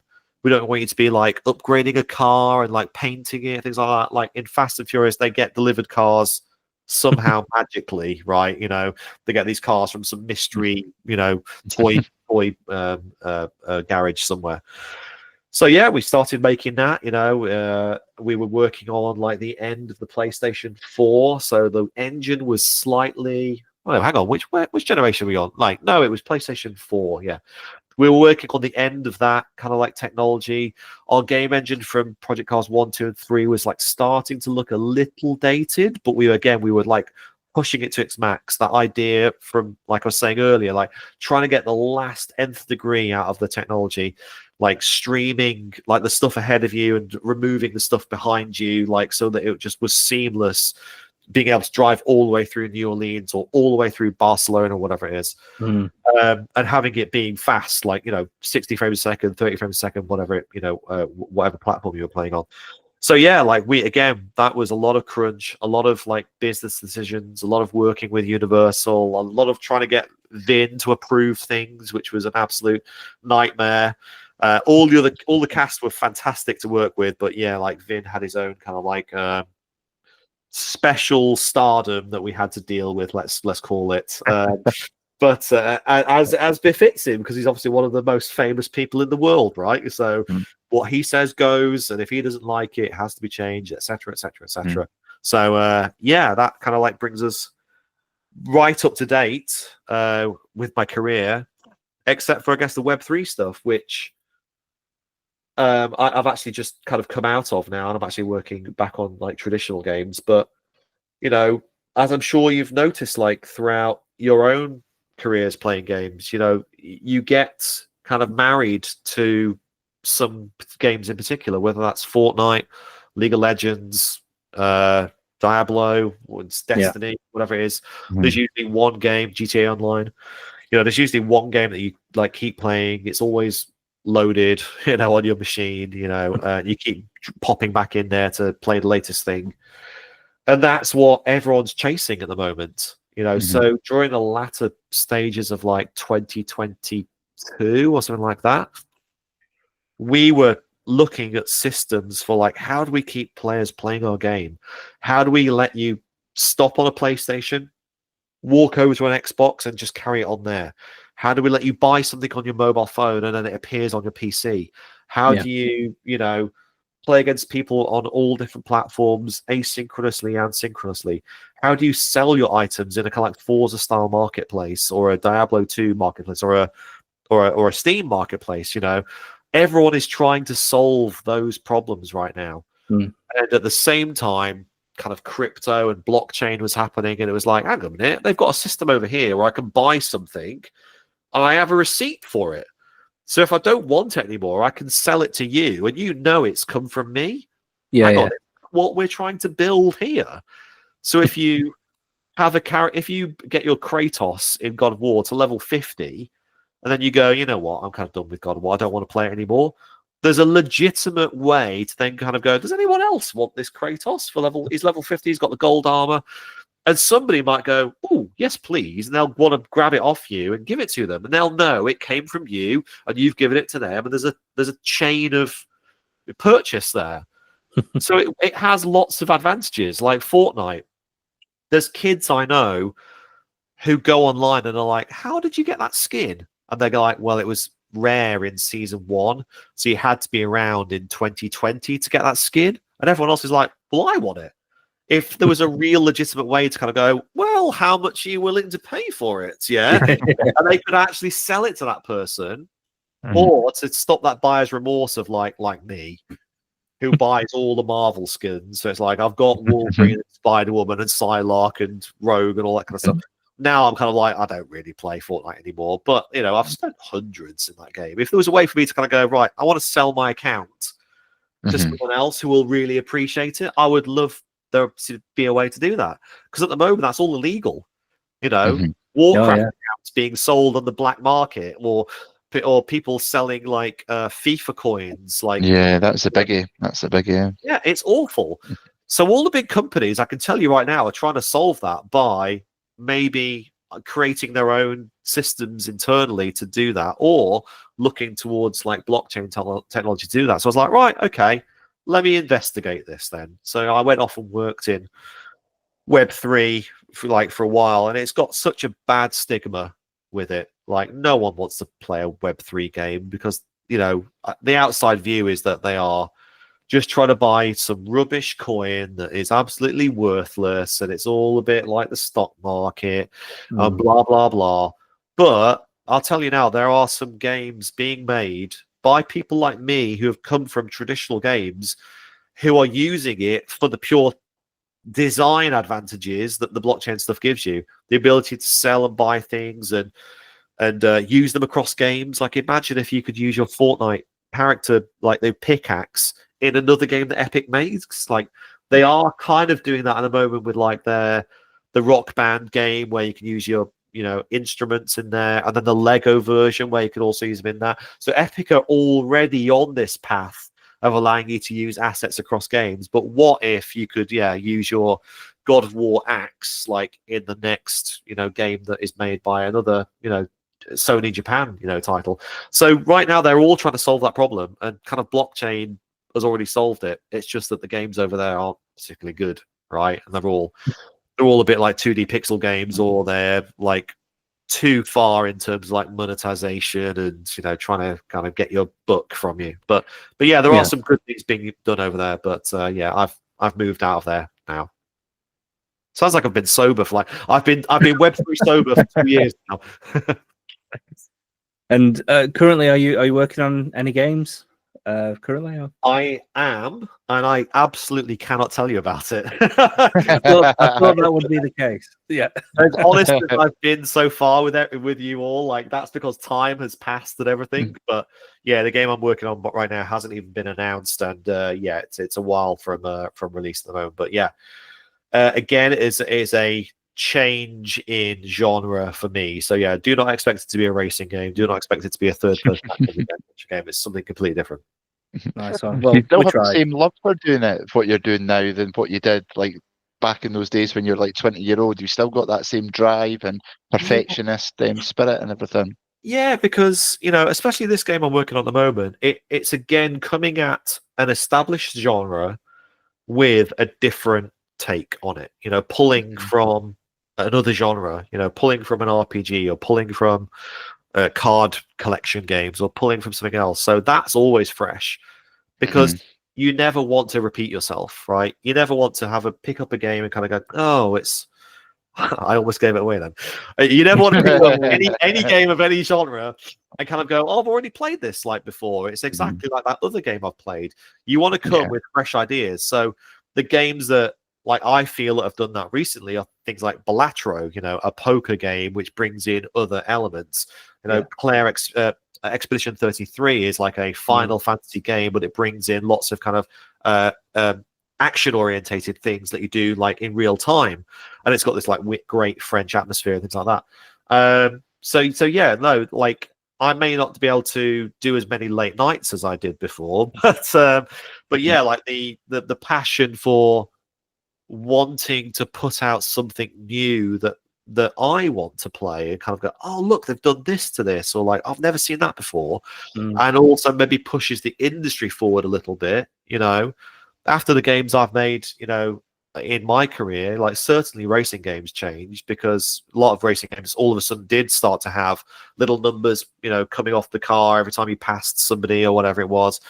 Like the Asphalt, you know, Legends and Unite games, like, obviously did that. And certainly with this one as well, like, I feel like if I don't want to pick it up and play it, or if I can't convince a fellow colleague to play it and kind of go, well, you know, X, well, this is X, but it's got Y, Z, A, B, and C in there from this, and this, and gets them excited, like, it's not worth doing, right? So yeah, like, I think everyone wants to make the best game possible, but wanting to make the best game that also feels like it reinvents the genre that you're doing and pushes the industry forward a little bit is kind of where I'm at. Yeah, it sounds super exciting. And yeah, obviously once it is announced, you'll have to send me a message and say, it's this. Yeah. Exactly. Like, look, think back on this day. Yeah, exactly. I don't think there's anything behind me as well. I was checking, like, there's nothing behind me that gives it away either. I can see that. Is it the Star Trek Voyager? So this is from Star Trek Picard season 3.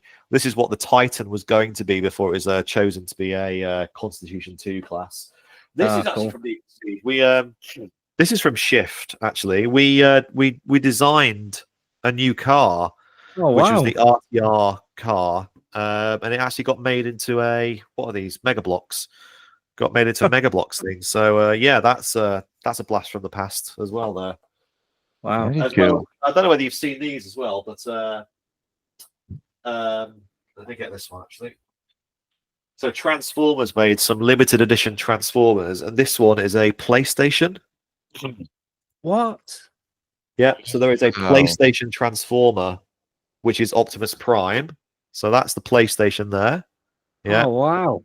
No way. You'll have to see if you can get hold of these still. And this is Megatron, and Megatron is, of course, a Mega Drive. Yeah. Oh, that is so cool.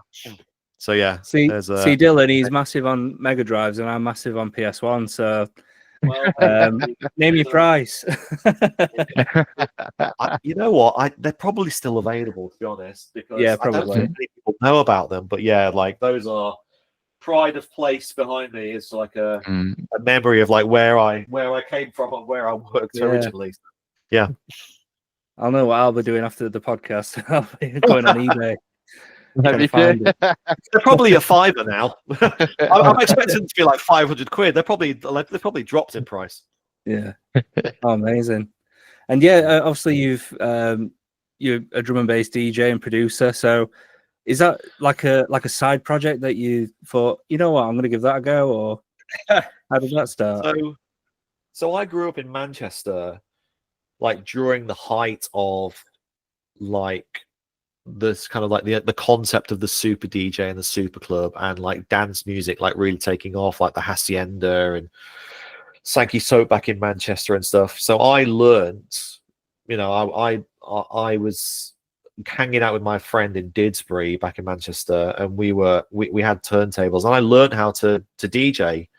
And that's when like House Party, the movie, came out, which we were all like massive fans of. So like the concept of like DJing and house partying and like the dance music scene at the time, and you know, Oasis and yeah, like the Hacienda and all that kind of stuff. Like it was deeply ingrained in my upbringing.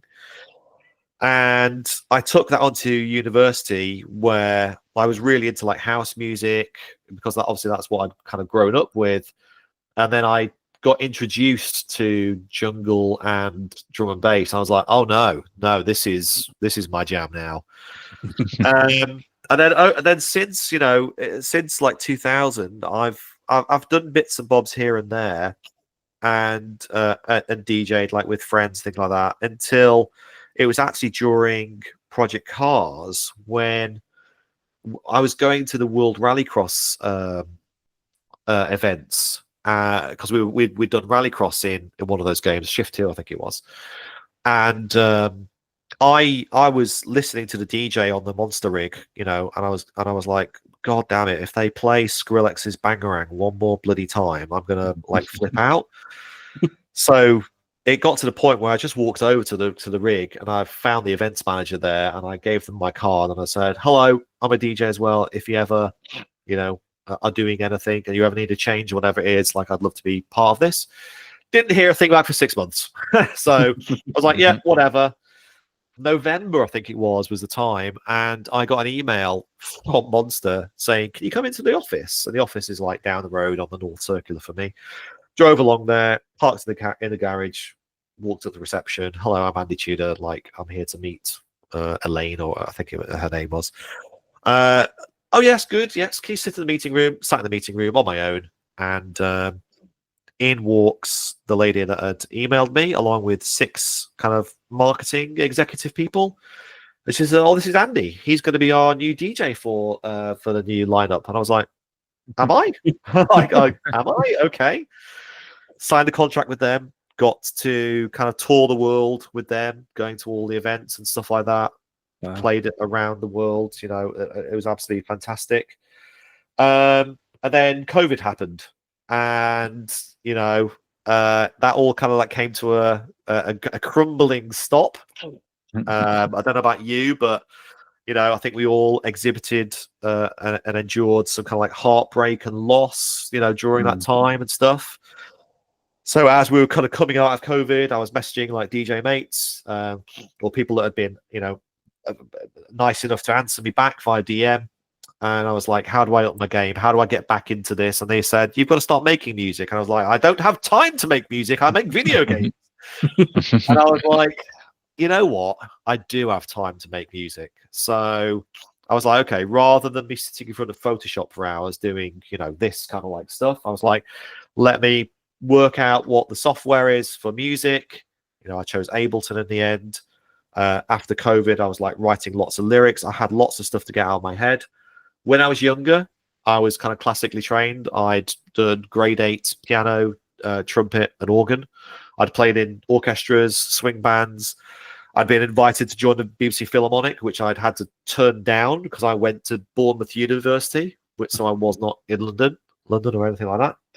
So I had music in my head, and therefore being able to sit in front of the computer, which I was very, very used to, like from video games, with stuff that I had to get out of my brain and the knowledge of music from my previous childhood, it kind of came very, very easily. So that was at the time when AI was like a big thing. So again, having used AI in video games for many years, like that's exactly how, you know, characters hide behind cover and poke out at you. It's how people, like all the characters, like network around you to get behind you and shoot you. It's how the cars, like, you know, are advanced enough to get out of your way or hit you. We were used to using AI for video games. So when AI came around for kind of music, I was like, and Chat GPT, I was like, right, well, this is a natural extension here. So I was using it as a way to learn the software and learn how to make music. I was using it like an expert in the room. It was helping me write lyrics. Using voice changing software, it was a way for me to sing on. You know, no one wants to hear this, you know, voice, you know, singing. It was a way for me to change my voice to something a bit more pleasurable. So that's why there's a Guinness World Record over there, which is the first album to use AI lyrics, vocalists, and artwork. So first album came out within a year, and then worked on my second album, and then this year is all about kind of stop working with AI and begin working now with real artists who kind of heard the stuff that I've done and like, oh, this is cool, I'd love to work with you, and like work with a real lyricist, songwriter, get into a studio with somebody and have them record like real vocals without using any voice filters or any of that kind of stuff. So yeah, it's really taken off. You know, getting more gigs and things like that. So yeah, it's always been with me, but I've never had the opportunity to kind of like take it to the next level. So yeah, that's what I'm doing with that at the moment. That's amazing. And you mentioned that you've got 2 albums out already, and you're working on the 3rd one currently. Yes. Any ideas of when that might be out? That'll be February, March time. The way that, you know, in the game industry, it's lovely that I'm on this podcast and I've got 25 years to talk about, but in the music industry, I'm nobody, right? I'm starting from scratch, you know. Yeah. So starting at the bottom, but having the concept of, I know how to ship things. I know that every month we have a milestone, and I know we've got a deadline and a product that needs to be released, and having to keep on track with that and finish things and approve them and move on to the next thing. That's really helped with the music stuff, which is why I've managed to get something out like an album every year. Like that's unheard of as far as I'm aware, right? No, I mean, it's unheard of because Taylor Swift is way better than me, of course. But you know, you know, it's like I don't think, you know, it's certainly not, even in my genre of drum and bass, it's not. People don't do that, and you can argue it's like quality over quantity. But for me, I would rather put it out there and finish it and fail often and improve, like the kind of Elon Musk kind of concept, than sit on things that I never release. And I'm like, I'm too precious about doing that. From video games, it's like, no, there's a never-ending train of moving towards that impending deadline of releasing a project and putting it out in the world. So yeah, like, you know, I've the way I've been doing it is every month you release a song, and each of those adds to the album. So you're basically building up the album as the releases come along. So by the end of December, I'll have 8 out, and then you put 4 on there as album only, almost DLC, if you want to think of it like that way, right? So yeah, February, March time, like that'll be out. But yeah, it's just having a good work ethic.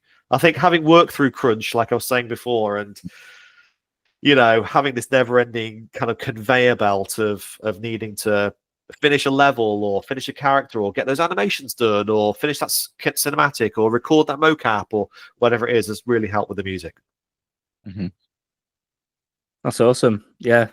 You know, it sounds like you've like listened to your stories. I could just listen to them for hours, you know. How long have we been? It feels like I know, almost 2 hours now. I think it's been like an hour and a half. So yeah, but honestly, you've got such great stories. And, you know, as I said at the beginning, the games that you worked on kind of like shaped our childhood, and, you know, just seeing like from where you started to where you are now, you've really achieved something there. So congrats and well done to you, honestly. Cheers. I will come back for part 2 of this, where we can talk about the third-person action adventure Wipeout that never happened, and what was planned for Primal 2, and some E3 stories of things that have happened as well. So yeah, I'll happily come back and continue on with this.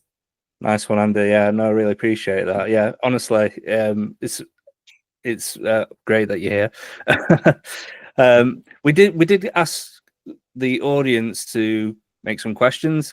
Obviously, at the time, they didn't have any idea who was coming on, so it might not be you know, what you're expecting. But I thought, you know what, it's probably going to be fun to ask anyway. So I did my homework. I wrote some. I've about these in advance. So yes, I have some answers. Yes. Awesome. Excellent. Well, the first 2 questions are from one of our listeners called Shivers. And so far he's left us a question every week, and he's a regular. So the first question he asked was, if you could have any video game character as your best friend, who would it be? So I mean, my immediate one to go to is like Solid Snake, but I don't think you'd really want him as your best friend. He'd just be gruff all the time, like, huh, what do you want that? Like, kind of like stuff. Like, so it's a difficult one. I mean, I think you've got to go with someone like from like Final Fantasy or something, right? Because you make, or any of those games where you kind of like make a squad like that, because you get to know them so well, and you develop like relationships with it. And you're like, oh no, I don't want them to die, you know, because you've built them up and you've like put them on your squad, things like that. So yeah, for me, it would have to be one of the side characters from like Final Fantasy 8 or something like that. I think everyone would go, oh, Tifa, because they're just being gooners for choosing Tifa, you know. But no, it'd be probably like a side character, like, well, maybe Squall from Final Fantasy 8 or something like that, or Yuna from Final Fantasy 10 or something like that. Like one of those games where it's like, no, those games are about kind of building a family and like building a squad, and you do like really, you know, feel for them, and you don't want them to die, and you etc. And what they're going through, the little side quests that you do, it's got to be something like that, you know. So one of those Final Fantasy games, I'd say. Yeah, that's good choice. Good choice. The next question that he came up with was, what or who got you into video games in the first place? Well, I think the Amiga has got like such a big influence on my background, but I mean, before that, it was the arcade games when I went swimming. Like they had 6 arcade games that were on rotation in kind of like the lobby area where you waited for people.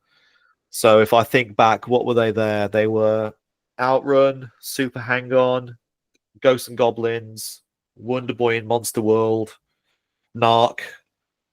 Yeah, those games, they had such a big influence. Like, I remember standing in line for so long, or watching other people play them. You know, that's the equivalent of Twitch now, right? Yeah, You would stand it is. behind somebody just you know, trying to get through Ghosts and Goblins, and they were ninja hard, those games. You know, if you died, it was back to the beginning of the level or game over, like straight away. So I think the arcade had a massive influence. And then it was the Amiga, so it was then straight onto. I mean, I had the ZX Spectrum as well, but the Amiga had so many good games. I mentioned it earlier. Team 17, everything they touched was gold. Whether it was Alien Breed or Project X or Super Frog or Body Blows or Top Down, I can't remember what it's called, Swiv, I think it was called, or one of those games. Like, everything they touched was amazing, and it looked beautiful, and it pushed the hardware. I remember Super Frog being like super slick. I think Zool was a big one as well, because it was like our equivalent of like Sonic the Hedgehog. Yeah. So yeah, there were loads of games like that. Those were the games that really captured my imagination. Amazing.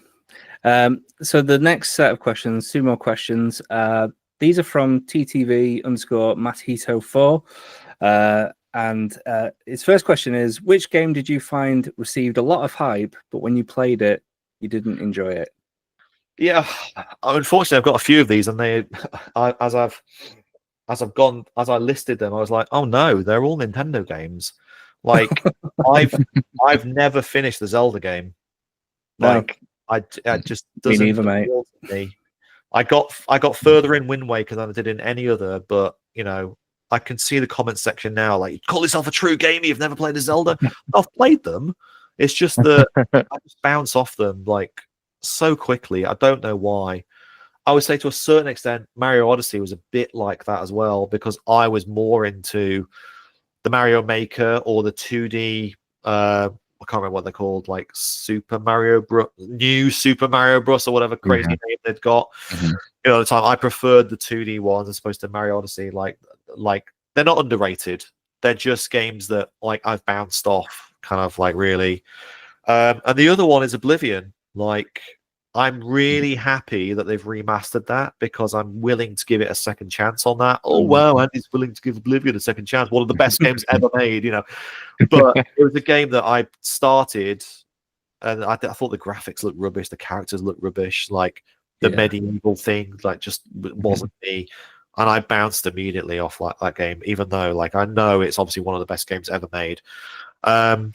So yeah, there's a few, unfortunately. But yeah, Zelda is my game of shame, unfortunately. I really want a good Zelda game that kind of captures my imagination. I would say there are some Souls-like games as well that like I've kind of like bounced off. Like, you've got the Bloodborns and the Dark Souls, but along comes Kazan, the Last Berserker, and it's brilliant. Like, there was Sekiro as well, was another one. You'd think that maybe, I don't really like the Souls-like games, but no, one comes along like Kazan, and it's absolutely fantastic. So it's the atmosphere and the character. It's more than the gameplay. For me, it is like, what world am I in, and like what makes me go back to the game after I finish playing it. If I could think about, God, I really want to go back to that, like if I'm dreaming about it in my eyelids, it's a good game. So yeah, there's a few like that. What about you, Dylan? Did you think of one for this? For the hype wise, it's actually a game that we talked about. Was it maybe last week? And it was that Death Stranding. I remember the hype of that when it came out, and I know we've talked about. I can't remember if we talked about it in the podcast, Mike, or if it was offline. But I think I gave up about maybe an hour or two in. And like you're saying, there's so many people that have said to me, no, you need to give it, like, was it like the 3 hours or however long it was into it, and then that's when everything starts happening. But I just remember the hype of it, and I was a little bit late getting to the party to play it. And then I'm like, all I'm doing is wandering about here. There's like no action to it. Yeah, it looks stunning, don't get me wrong, but I was just bored. And then I just binned it, and I've never been back to it. Yeah, I hear that. He's inventing a new genre, essentially. And those new genres are the kind of like walking experience, game. That game was obviously ultimately something more than it was telling a story more than the gameplay was. It was telling a story about after COVID about connection, about connecting the world again, and all that kind of stuff. There was, as with every Kojima game, there's more to it from a political or human kind of like centric a point of view than there is the actual gameplay. So yeah, I get why you'd potentially kind of go, "What are we doing here? Like, where's the button?" Yeah, I still mean to go back to it, but I've just never got round to it yet. But everyone says no, you need to give it that time, so it's still on my list. It is still on my list. Yeah, I think it was the last episode because I was saying I absolutely loved it. Like, it did take me like 3 or 4 chapters to actually get used to it because like Andy said, it's a brand new genre essentially. And as I think I said in the previous episode as well, it wasn't until chapter 10 that I realized, oh, this is what's going on, because Hideo Kojima, he's got a long way of telling you what's going on. But yeah, I thought it was really good. But yeah, I'd say get it go.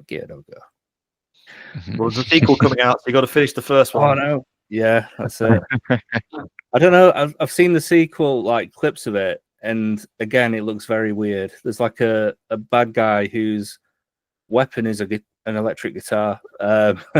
So I'm interested to see what that's all about. Crazy characters in the Kojima game. You're kidding me. I know, yeah. After Psycho Mantis and Quiet, yeah. You would have thought. Right, yeah. So his last question was, which game do you wish you could play for the first time again and experience it all again for the first time? Yeah, I mean, it sounds like I'm a one-trick pony, but yeah, Metal Gear Solid 2, like it had such a profound effect on me moving from kind of like film industry potential career to games industry potential career. And I'm still waiting for, I know they're doing Metal Gear Solid Delta, the kind of like remake of 3. Yeah. But I was really hoping they'd do a remake of 2, like with the tanker at the beginning, and then everything that kind of like happens after that, and Raiden and all that kind of stuff. Like, I want to play it on something that really blows the graphics out of the water and kind of like reinvents it in a way, in a modern way. But they haven't, unfortunately. The closest you can get is the remaster on PC, I believe it is.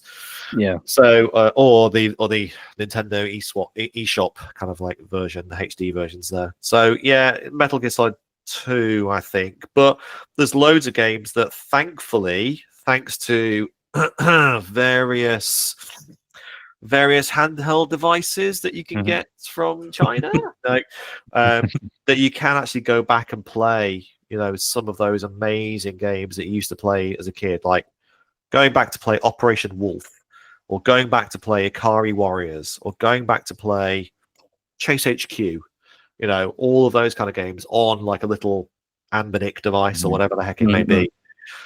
So good. So you can get to recreate and go back and play some of those games for the first time again, because they're not how I remember them. Someone's like, oh my god, like I never played this version. I always played like the Amiga 500 version, or the Atari ST version, or the ZX Spectrum version. Like, this was the arcade version. The arcade version of RoboCop is very different to all the other versions that came out and stuff. So there is a way to kind of like go back and play those games as if they were the first time, thankfully, to kind of like these second-hand, questionably legal markets.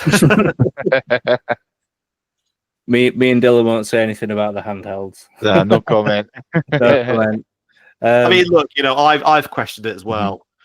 I've gone, how is anybody who works on those teams getting paid now for this? And they're like, those teams don't exist.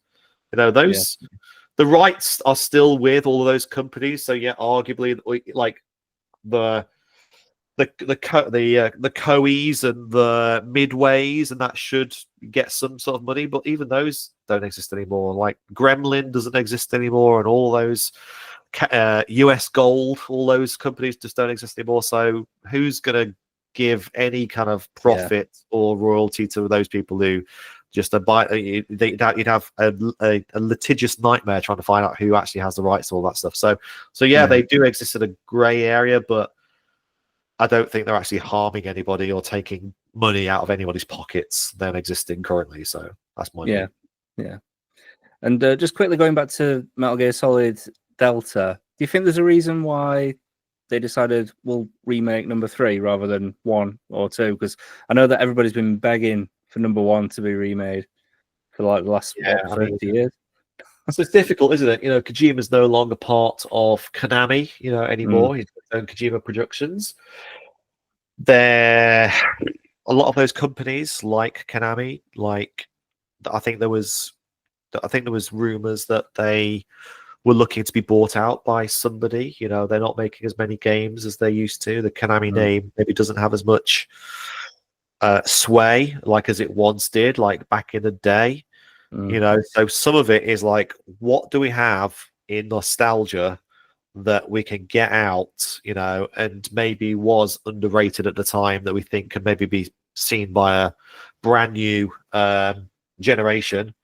Something like Delta, depending on what engine they're using, is just pure nature. So from a kind of development point of view, there's not many buildings in there. There's not many unique bits of architecture that need building. It's like purely plants, grass, shrubs, all of that kind of stuff. So from an art perspective, it's a lower lift than something like Metal Gear, where you've got a whole facility and it's snowing and etc. etc. So I think there's like a development reason for that. And also, I think it is the underrated one in the series. Metal Gear 1 was a genre changer, a genre definer. Metal Gear 2 was like a cultural phenomenon. And then 3 comes out and it's like all set in the jungle. It's like, wait, what?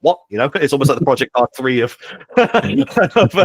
the Metal Gear series. Like, wait, what have you done? What have you done? So I think it deserves another shot at the success it should have been. And of course, like, it's great to see like David Hayter back instead of Kiefer Sutherland, who did the Phantom Pain. Phantom Pain.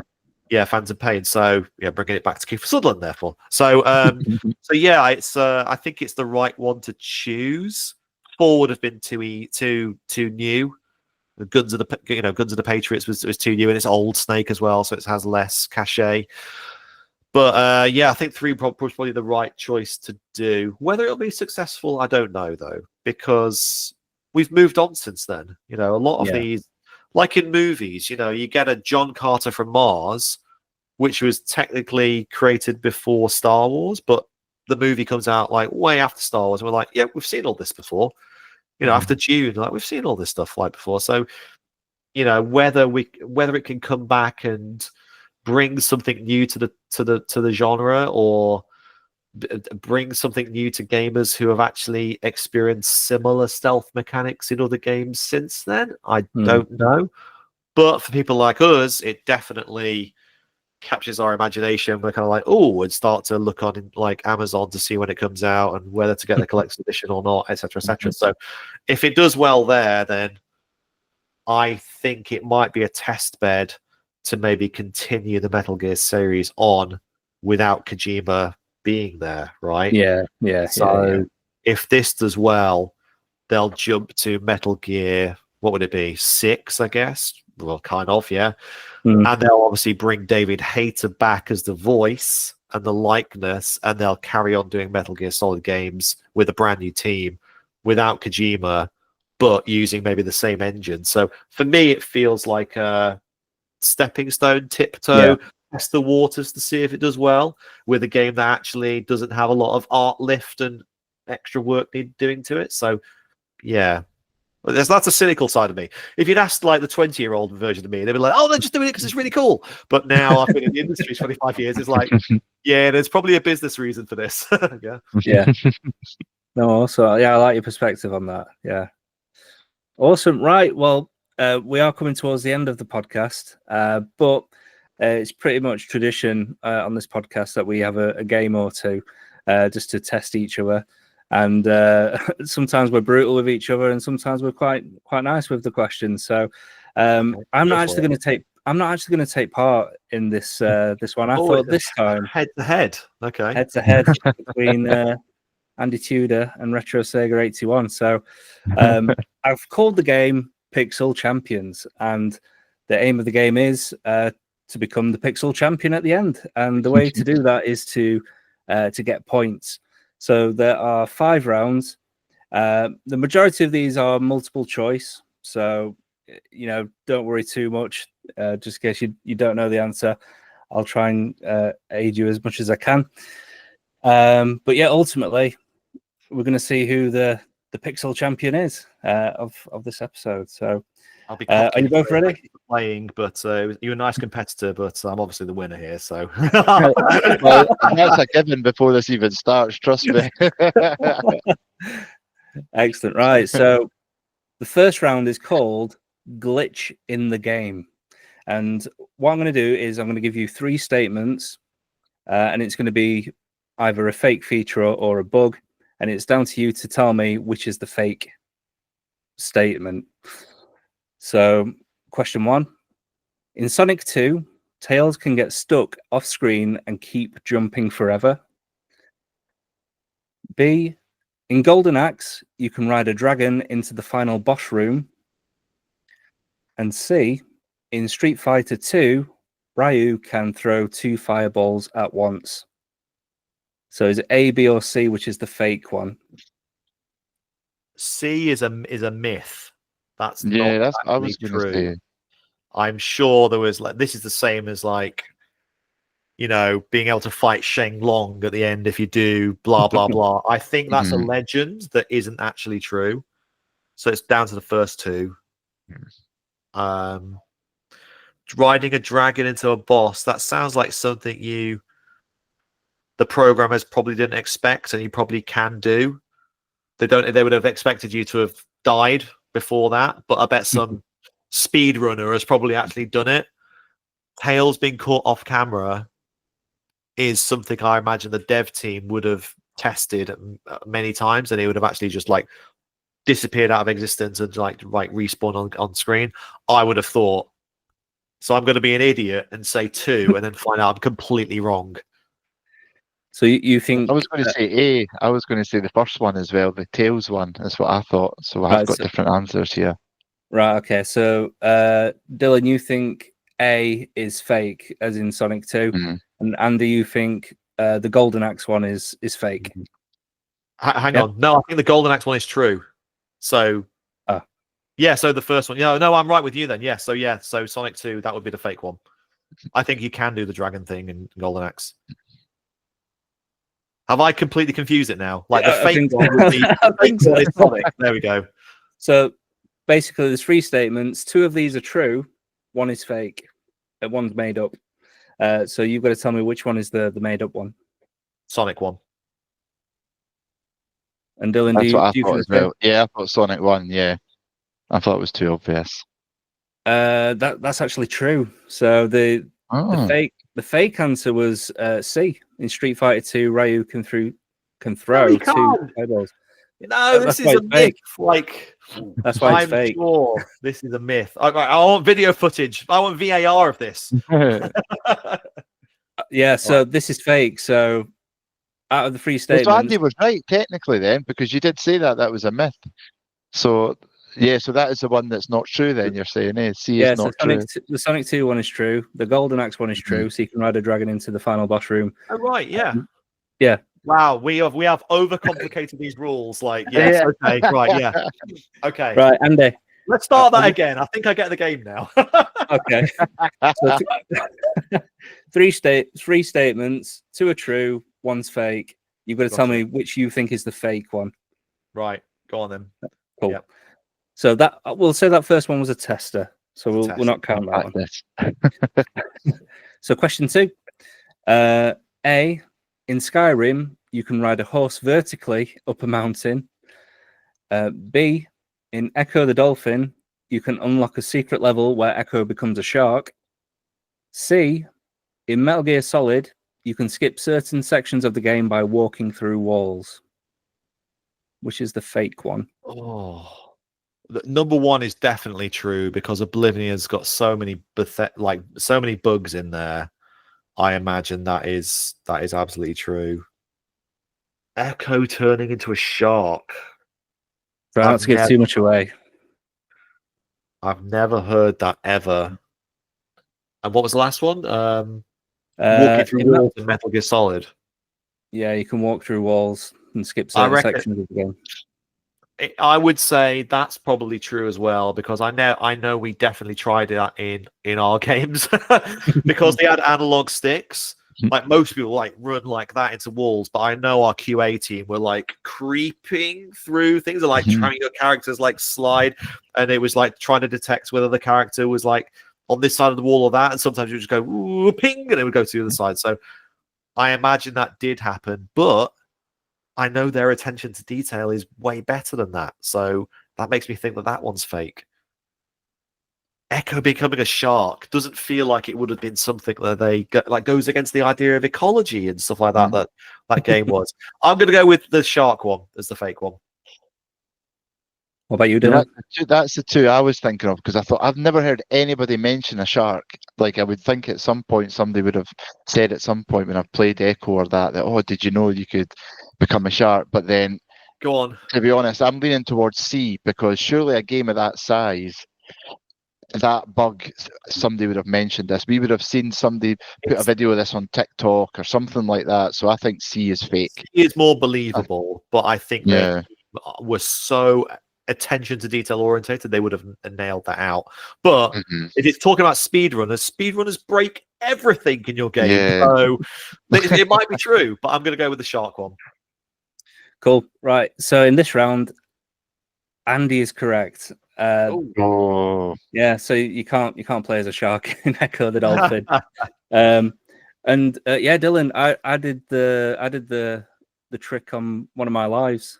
Oh, did you? Yeah. So if you remember at the beginning, before you climb the ladder to climb into where you see Meryl in a jail cell, there's a little air vent that you can crawl into. So if you crawl into it backwards until like Snake's trousers are just barely sticking out, if you go into first person view and then look up and then quickly stand up at the same time, it goes into the wall. And then from there, you can go to the torture room, and you basically skip half the game. But the only issue is you can't pick any weapons up after that, because the game thinks you've already got them, from naturally picking them up. So, but some people can find a way to even hack that as well, where you can pick weapons up. Yeah, you can do it. PlayStation 2s, like, we definitely had that in Primal, like with Scree being on walls like that, and the game trying to work out what was a surface and which way was the right way up. Like, definitely there were times when Scree would be like that, and then all of a sudden he'd be like, and then just like start floating up into the sky or something like that. So it makes total sense that that's a bug. Absolutely. Awesome. Right, the last question of this round.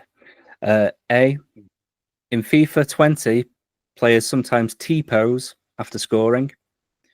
B, in Sonic 3, Knuckles can glitch through walls using a spin dash. And C, in Outrun, you can unlock a flying car mode by entering a cheat code. Come on. What? No, surely not. Unless you're categorizing, like, I don't know, the wheels don't appear or something like that, and that's categorized as like a flying car or something like that. But come on, it's got to be C. Yeah, that was my thought as well. The Outrun one, no chance. You're both correct. It is C. Yeah. Well done. Well, I was questioning my credentials then. So after that first round, Andy is in the lead by 1 point. This well done. This next round is called Box Art Bluff, where basically I give you a dramatic description of the box art of the game, and you've got to tell me what the game is. So first person to answer correctly obviously gets it, and maybe I'll put a minute timer on, and if nobody's got it, we'll skip. So question 1, here's your clue. A lone warrior, shirtless and screaming, rides a dragon through storm of lightning and fire. Behind him, a castle crumbles. A lone warrior, shirtless and screaming, rides a dragon through a storm of lightning and fire. Behind him, a castle crumbles.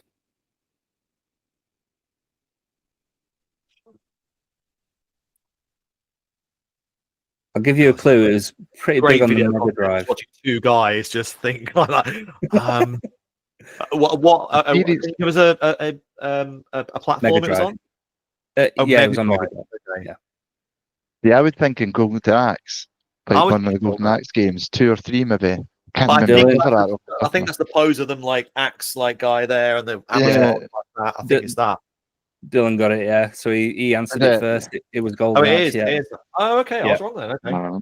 I thought the artwork for that was like, yeah, the warrior there and the Amazon like behind and the dwarf. I think that's the first one though, isn't Maybe it? Is it not, is it the second or third one maybe? That's because that's exactly what I went to. I remember the picture of the first one and they're just standing, but I don't remember a dragon. But that's me thinking, is it maybe the second or the third one? It's not exactly giving you an accurate depiction of what the game is it? That No. This one, I would hope that you would both get this fairly quickly. So first one to answer gets the point. A blue blur races past a checkerboard landscape. Eyes full of... Yeah. Right. Andy got it. I'll finish it. So... wasn't the first artwork, wasn't it Sonic like stood there like that and like the loop behind him, the checkerboard loop? Yeah. Yeah. Would that have been... I think it was Sonic 2, weren't it? Because I remember Tails being stood next to him, and I think Dr. Robotnik was in the background as well with the loop. Yeah, I think you're right, yeah. But yeah, just to finish it off, so a blue blur races past a checkerboard landscape, eyes full of attitude, one finger raised to the sky. Yeah. Right, question 3. Your clue is, a futuristic soldier in green armor stands on a cliff, gazing at a... Halo Andy's smashing this. So way too quick for me. So I'll just finish that off. Eyes full of attitude. No, wait, that's Sonic. Wait. A futuristic soldier in green armor stands on a cliff, gazing at a burning alien world, rifle in hand. Yeah, so that was Halo. Well done. Blue hedgehog in Spartan armor. Yeah. wait, what? I don't remember that. And the last one for this round. A man in a trench coat stands in the rain, holding a gun with a neon lit city behind him and a shadowy figure in the distance.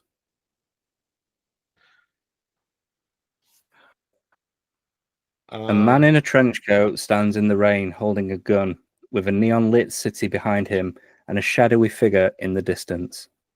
But it sounds like Blade Runner. No, not Max Payne. Good call. No. It's Max Payne. Well done, Dylan. Is it Max Payne? Yeah. Damn. Yeah. I was like Blade Runner, or there was an old game called Syndicate on the Amiga. Like, love that game. I can't remember that. Very good.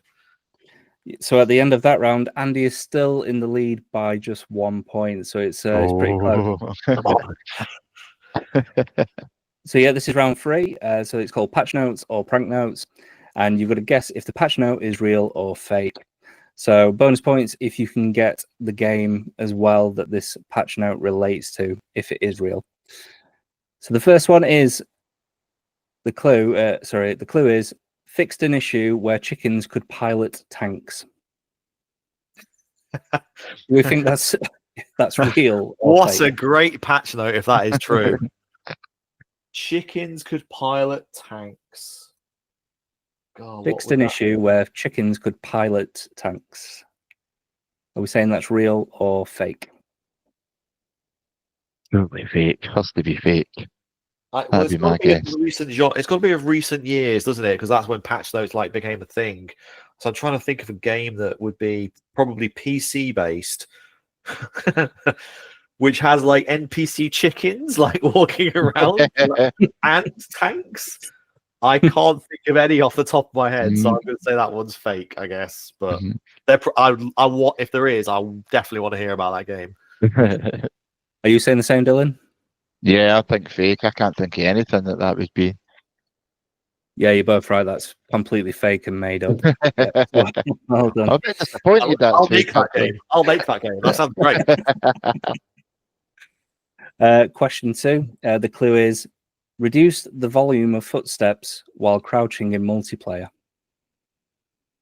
Oh, well, this sounds Oh, absolutely real, and it sounds like the Call of Duty, was it not? Was that any not kind of Call of Duty, Last of Us multiplayer would be a good shout as well. So definitely real and footsteps. So it's got to be a stealth-based multiplayer game. So I would say Last of Us Online, Metal Gear Online, if that was a thing, or Call of Duty, right? That's the most obvious one, like you said. Yeah, I'm saying one of the early Call of Duties because I remember that being a nightmare with the footsteps.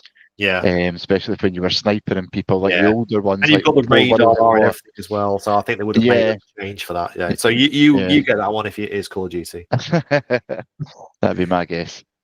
Yeah, both correct. This was real, and yes, it was from Call of Duty. So you both get 2 points for that one.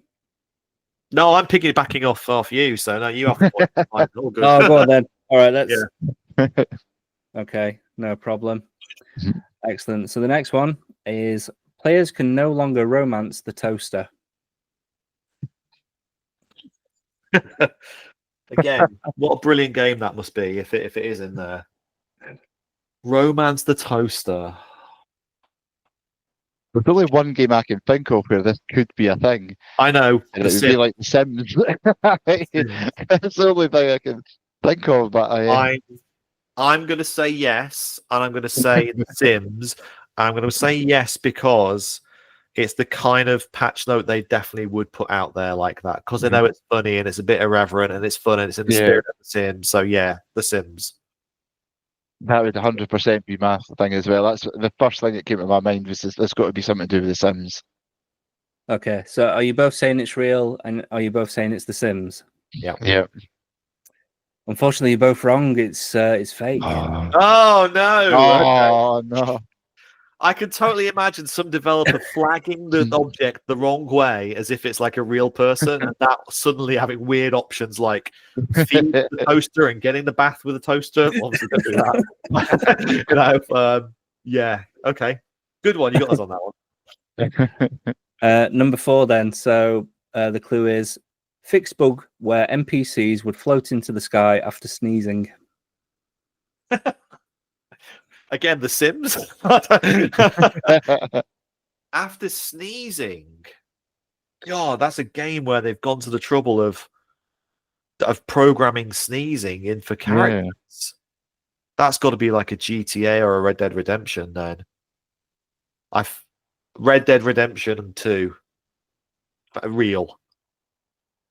What about you, Dylan? What do you think?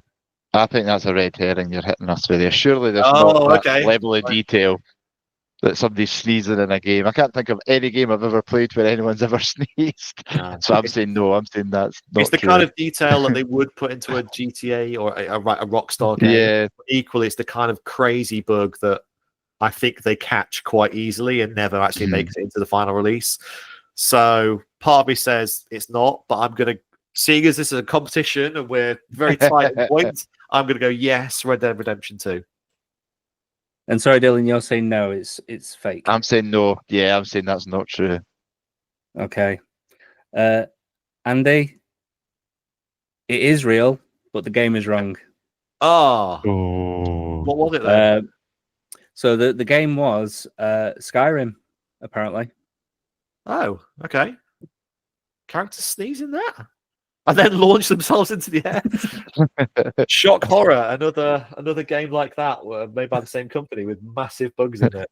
Oh god, that sounds really harsh, doesn't it? But yeah, like there are a lot of bugs in those games. Okay. Right, the last question of this round. So the clue is added a new emote, aggressive applause. Aggressive applause. So this has got to be an online game. So it's got to be like World of Warcraft, right? Or Fortnite or something, maybe not. I'm going to stick with World of Warcraft, or unless it's no. Actually, you know what? It could be more like a Destiny or something like that. Just going to see if like his eyes changed there when I said that. No, I'm going to stick with World of Warcraft. Yeah, massively multiplayer online game. So you're both saying real. Dylan, did you say Fortnite? Yeah, I'm thinking something to do with Fortnite or that. Okay, so you're both right. It is real, and the game was Fortnite. Whoa! Okay. Oh. Yeah, Aggressive applause. What's that like? yeah, maybe. Right. Right. So at the end of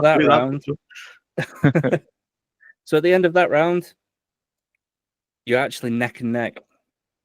Oh. It's Two more worth going rounds. for those big swings. Here we go. So you might have to play competitively. So this one, again, is a quick fire round. So it's not multiple choice. You've got to shout out the answer. After a minute, if nobody's answered, we'll just move on to the next question. So this one is called Console Clash, and you've got to name the console that these questions relate to. So question 1, which console first featured Road Rash 2? Mega Drive. And he's got the point. See, I thought it was a trick question. I thought it was going to be. I thought you would have got that, something else. Dylan. I thought it was a Side trick note. question. I was trying to think what came out before the Mega Drive. If it was like there was a Master System version of that, but don't think there was. Side note, we looked at doing Electronic Arts asked us like to look at the Road Rash kind of franchise to like maybe do something with it, but another game called Road Redemption came out on PC and Steam, which was basically Road Rash. It was like, why bother? There's already a game doing it, and it's like really good. So yeah, we stopped doing it. That would have been good, wouldn't it? I love that game too. We were saying a few episodes back, what game would we like to remake? And Dylan said, "Imagine Road Rash in VR." How crazy that would be! I mean, our concept for it was that it was as beautiful as like shit, the Need for Speed and Project Cars kind of games like that. But the right stick was Street Fighter moves. So like you're going through the traffic and things like that, but then you're also doing swings. So you're like doing swings like that, or like bashing people on the head by doing up and down, and various modifiers like special moves, things like that. So it was fighting. It was a fighting game, but you happened to also be trying to drive at the same time. So yeah, it would have been good. But yeah, that would be cool. Yeah. Right. Question 2: which console launched with MotorStorm? I'd say that. I put a strong Yorkshire accent on then. Which console launched with MotorStorm?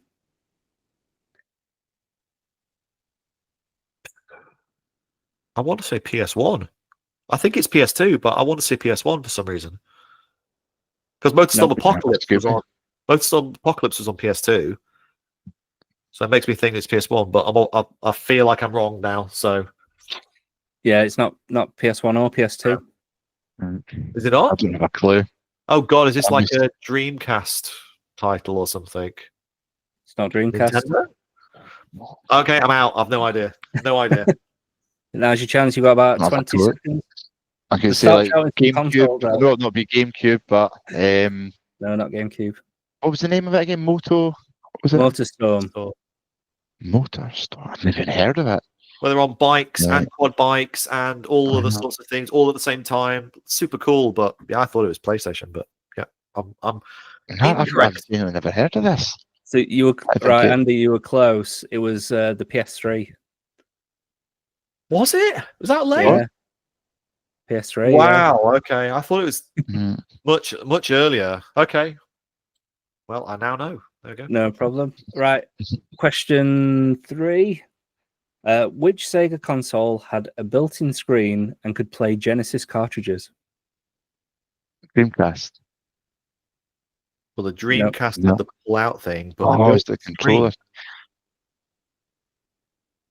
Built-in screen and could play Mega Drive cartridges. Not the 3DO. Can't be. No. I don't know then. Built-in screen is throwing me. They could play Mega Drive cartridges. CD? No. To be fair, I've never heard of this. It must have been like a really rare one-off that they did that didn't take off. No, I've not a clue. Not a Scooby. Apparently, it's the Sega Nomad. Anybody heard of that? I've heard the name, but I've never seen one. No, Ever. same. No. Yeah, Okay, right. that was a cheeky one. Question 4: which console introduced the DualShock controller with analog sticks and vibration? DualShock was PlayStation 2. No, you look at me like I'm wrong here. Like DualShock, the DualShock 1 didn't have analog stick. Sorry, no, it did have analog stick. No, it didn't have analog sticks. It had the D-pad. DualShock 2 was analog and it had the shock, which was PlayStation 2. Was it You're looking really? at me, am I wrong here? Have I got? Is my all everything I've said for the last hour and a half completely wrong? Go on. So the question is, which console introduced the DualShock? Oh, you mean right at the end of PlayStation 1, there was a DualShock that came out with that? Oh, you cheeky! All right. Well, yeah, okay. Andy, you took the point. Well done. You had me honestly questioning my entire career then. Sorry about that. Right, the final question of this round. Which Sega console used GD-ROMs instead of standard CDs or DVDs? Mega CD? Nope. Nope. Say GD-ROMs instead of CDs, you said? So which Sega console used GD-ROMs instead of standard CDs or DVDs? Well, the console that had CDs was the Dreamcast. So if something replaced the Dreamcast, there was a Sega console. I don't know what that is. No idea. Apparently, it is the Sega Dreamcast. Maybe that's wrong. But it had CDs, right? Yeah. Okay. It was CDs, but I don't know. I'm going to look into that after. But right. Seems though, Andy, you did say Dreamcast. Well, I did the logic, but I didn't get it right. All right then. I'll scribble that point back off then. Being kind, isn't he, Dylan? He's been kind to you. Right. So at the end of that round, Andy, you are on 10 points. Dylan, you are on 8 points. So still very close. 7 more than I thought I would get, so that's not too bad. Right then. So this final round, I'm going to read some names of games out, and it's down to you to tell me whether or not the game is real or fake. And the first one, question 1, Alien Storm. Is that real or fake? Real. Real. Yep. Yeah, you're both right. Sure, that's Mega Drive, is it not? Yeah, it's a Sega Arcade and Mega Drive. Yeah. Brilliant. Question 2, Turbo Cop Night Shift. No. Oh, no, I think that's fake. The only reason is that there are a few cop games like eSWAT and things like that, and I've never heard of Turbo Cop, but it's such a crazy name that it might have been some obscure WonderSwan game that came out or something, or Turbo Graphics like game. So I don't know. I'm going to say fake, but it could be. Yeah, you're both right. It's completely fake and made up. The next one is Outrun 2019. True. Yeah, I'm going to say it's true as well. I'm sure they did some sort of redo of that. So yeah. Yeah, again, both correct. Well done. And they're making a movie out of it as well. So, which is silly. Well, something about that. Is it not? What's his name? Yeah, Michael Bay. Michael Bay, and it's him that was in La La Land. It's in it. Gosling, is it not? Is he not meant to be? I don't know about him. It's got Sydney Sweeney in it, and it's Michael Bay from the Transformers. Transformers. I mean, what the plot is going to be, I don't know. Who knows? It's just going to be fast cars, isn't it? That's all. Right, the next one. So there's only 2 more left. So the next one, Project Gotham Racing Tokyo Drift. No, fake. Like, try harder. Very, very fake. What about you, Dylan? Are you sure it's fake? No, I didn't believe that one at all. I couldn't say it without sniggering after. No, that's what gave it away. I knew how ridiculous it sounded. Yeah, that's completely fake. Again, another like side little story there. We looked into doing Project Gotham Racing 5. I think it would have thought. Hang on, what would it have been? 3, 4, 5. I can't remember what the number would have been. We looked into doing that as well. The license, the name was available, and there was the opportunity to be like, you know what? Let's just carry the series on. Like, we've taken a lot of like the kudos kind of like system. We put that in the Need for Speed like games, that kind of concept of like getting points for things. And Burnout Paradise was doing similar kind of things. So there was an opportunity there to like have Project Gotham Racing continue on. I think we got as far as concept deck and some kind of mock-ups and things like that of it, but it never went any further. But I can't remember what the reason was.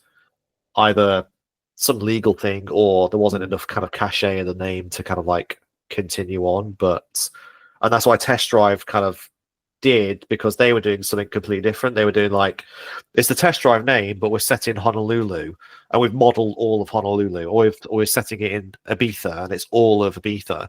So they had a thing that you could like really like attach to and like build your garage and your house, things like that. But PGR didn't. It didn't have an identity beyond doing stylish points and racing around tracks. That was the thing that made Metropolis Street Racer and PGR 1 and PGR 2 like good. So beyond that, it didn't have like that, like I was talking about earlier, like that kind of X factor, that how is it going to make itself look different from all the other games and advance the genre kind of like thing. So yeah, there we go. Interesting anecdotes. Yeah, that's good to know. Yeah, good knowledge, isn't it? You know, obviously some of the things that you've come out with today, nobody, from, unless you're on the inside, would know about. So it's really interesting to know, isn't it? Go on, last question then. Yeah, the last one. This is the decider. Question 5. Shadow Dancer, The Secret of Shinobi. Yes. That's Shadow Dancer is a game, definitely. I don't know whether it's that's the subtitle, but yeah, there is a game called Shadow Dancer, which is in the Shinobi pantheon. What are you saying, Dylan? It's the one where you're a white dog, I think it is. I know there is a Shadow Dancer game, but like Andy said, I can't remember the exact name of it because I remember it's got the wee dog. So I'm just going to be different because I know it's close for points to say no. I'll go against the grain there because I need to try and claw it back. So Andy is saying real, Dylan is saying fake. Yep. It's real, yeah. It's on the Sega Mega Drive. Everyone, yeah. Yeah. Yeah, there's a new Shinobi game coming out. Or has it already come out? Like there were 2 Shinobi games announced. One classic and one like taking it a bit further. I can't remember the exact names of both of them, but yeah, always loved the Shinobi kind of games and the Ninja Gaiden games as well, like Ninja Gaiden Black and Sigma and all of that stuff as well. So yeah, big fan of the Shinobi games, especially on the Game Gear. So if you had a Game Gear, the Shinobi game on that was absolutely amazing. Like you picking up rescuing different ninja, and they all had different powers and special abilities, like to go through walls or go invisible or turn into a bomb and things like that. So yeah, the best Shinobi game was on the Shinobi 2, I think, on the Game Gear, in my opinion. Really good. Dylan, have you got that? Because I know you've got a Game Gear. I've got Shinobi 1, I think it is, because I've got my Game Gear there, and I did recently pick up a Shinobi game, and I think it's the first one. Yeah, Let's see you'll probably not see it on the camera, but you'll probably not see it. That one. Yeah, that's it. That's it. It wasn't Shinobi 2, it was Shinobi 1. Yeah, okay. Oh, great. Yeah, brilliant. That's a great game. So yeah, I've tested it. It worked, and that's about as far as I got on it because I bought a bundle of games all at the one time. So right, that's my next game to play now. Yeah, that's it. You have to do a review. Excellent. Right. Yeah. So the final scores. Dylan, you finished on 12 points. Andy, you finished on 15 points and are crowned today's Pixel champion. You know what you've got to do from now on, don't you? You've got to have like a Top Gear style leaderboard. Yeah. For any developers or people, guests that you have on, and to try and outdo each other. There you go. You know what? I think we might just do that. Yeah. So next time we get a guest on, we'll do something similar. Can you beat Andy Tudor with 15 points? So at the moment you're top. So regardless of what happens, you can always see you're top. Well, I'll be a small fish, a big fish in the small pond for now. Then. Excellent. So yeah, that's unfortunately the end of the podcast. So obviously, I just want to finish off by saying a massive thank you, Andy, for taking part in the podcast. Obviously, your insights and your history, your stories have been so interesting, and yeah, can't thank you enough. Well, it's been an absolute pleasure. Like, keep doing what you're doing. For the people watching, I found the Yorkshire Gamer from TikTok, where you were playing like old games and like have a real passion for all that stuff, and as it's evidenced by like the stuff behind you, like the sheer catalogue of we at Sony, we used to have a cupboard which looked like that, right? Which had every PlayStation 1 and every PlayStation 2 game in there, and that was our library we could pull from and borrow from over the course of the whilst we were making games. But yeah, you've got it there in real life as a kind of museum curation of the hard work that we put in there. I do have like one thing like for you. I'll try and get it sent to you, which is that we got at the end of every game, we got many copies of the games that we made, and there are some versions of Primal here that you've never seen before. So that is signed by all the team, for example. Yeah. That is the American version with the artwork that you probably would have not seen before. That there's only one person on the world that has that, and that is me, because that is the artwork that was made by Mark Gibbons, the concept artist, well, art director, you know, in the end. So that's a kind of like very special version. And then you've probably not seen this, which is Saints. This is Primal in Japan. Yeah. Oh wow. So this is what Primal was marketed at in Japan under a completely different name, with changes made to it that weren't in any other version. So I'll try and get one of these sent to you. Yeah. So you've got a something there that no one else has. Wow, that's so generous, mate. Thank you so much. It'll be like a holy grail.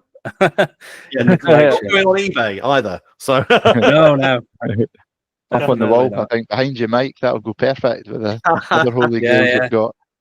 Pop it on the wall. So you, like, thank you for having me. But yeah, you keep doing what you're doing, because like it's lovely to see the kind of impact that we've had in some small way. And it makes all those late nights and those crunch times and those pizzas that made us fat and unhealthy, you know, like worthwhile. People have asked, like, you know, is a remake to any of these games like likely to happen? As I said, we did start Primal 2, which was going to be set in New York, so bring it back to like the real world and stuff. I've definitely done kind of like fan art of like what a sequel to Primal like would be, you know, using kind of like what I've experienced over the years. Like, you get a real named actor to kind of like play the character now. You get like Bella Thorne or like Anne Hathaway or something like that to play Jen, you know, now. And you get all these amazing actors to do it, and you do it like properly, like Unreal Engine, like make it look absolutely fantastic. So I know there's people out there that are kind of like, it has some, it influenced their childhood, just like Metal Gear and Final Fantasy did for me. And therefore, there's some nostalgia there for some of these games to continue on in some other form, whether that's a comic book or whether a game gets greenlit or something like that. So like it's always in my head as well to try and bring back these games in some kind of manner. So it's lovely that you guys are playing them and like keeping the flame ignited, essentially. Awesome. No, once again, thank you so much for joining. And we'll have to keep in touch. And obviously, once the project that you're working on currently, once that is announced, you'll have to give me a nod and say, Remember when we talked about that on the podcast? That's what it is. And then, yeah, it'd be good to get you back as well. And obviously, just definitely. Yeah, some more of your amazing stories. Cool. I will tell you about the parties then that we went to, where the things that happened there. So tease that for part 2. Awesome. Excellent. Well, obviously, thank you to everybody for listening or watching today's episode. Once again, we are on Spotify and YouTube. All you need to do is search for Pixel Pals Podcast. And obviously, if you want to search for us individually, I'm the Yorkshire Gamer on TikTok. And Dylan, do you want to just shout yours out? Yeah, sure. So it's RetroSega81. Again, mostly on TikTok. I do have other socials, but TikTok's my main one. And Andy, if people want to find you, where do they need to look?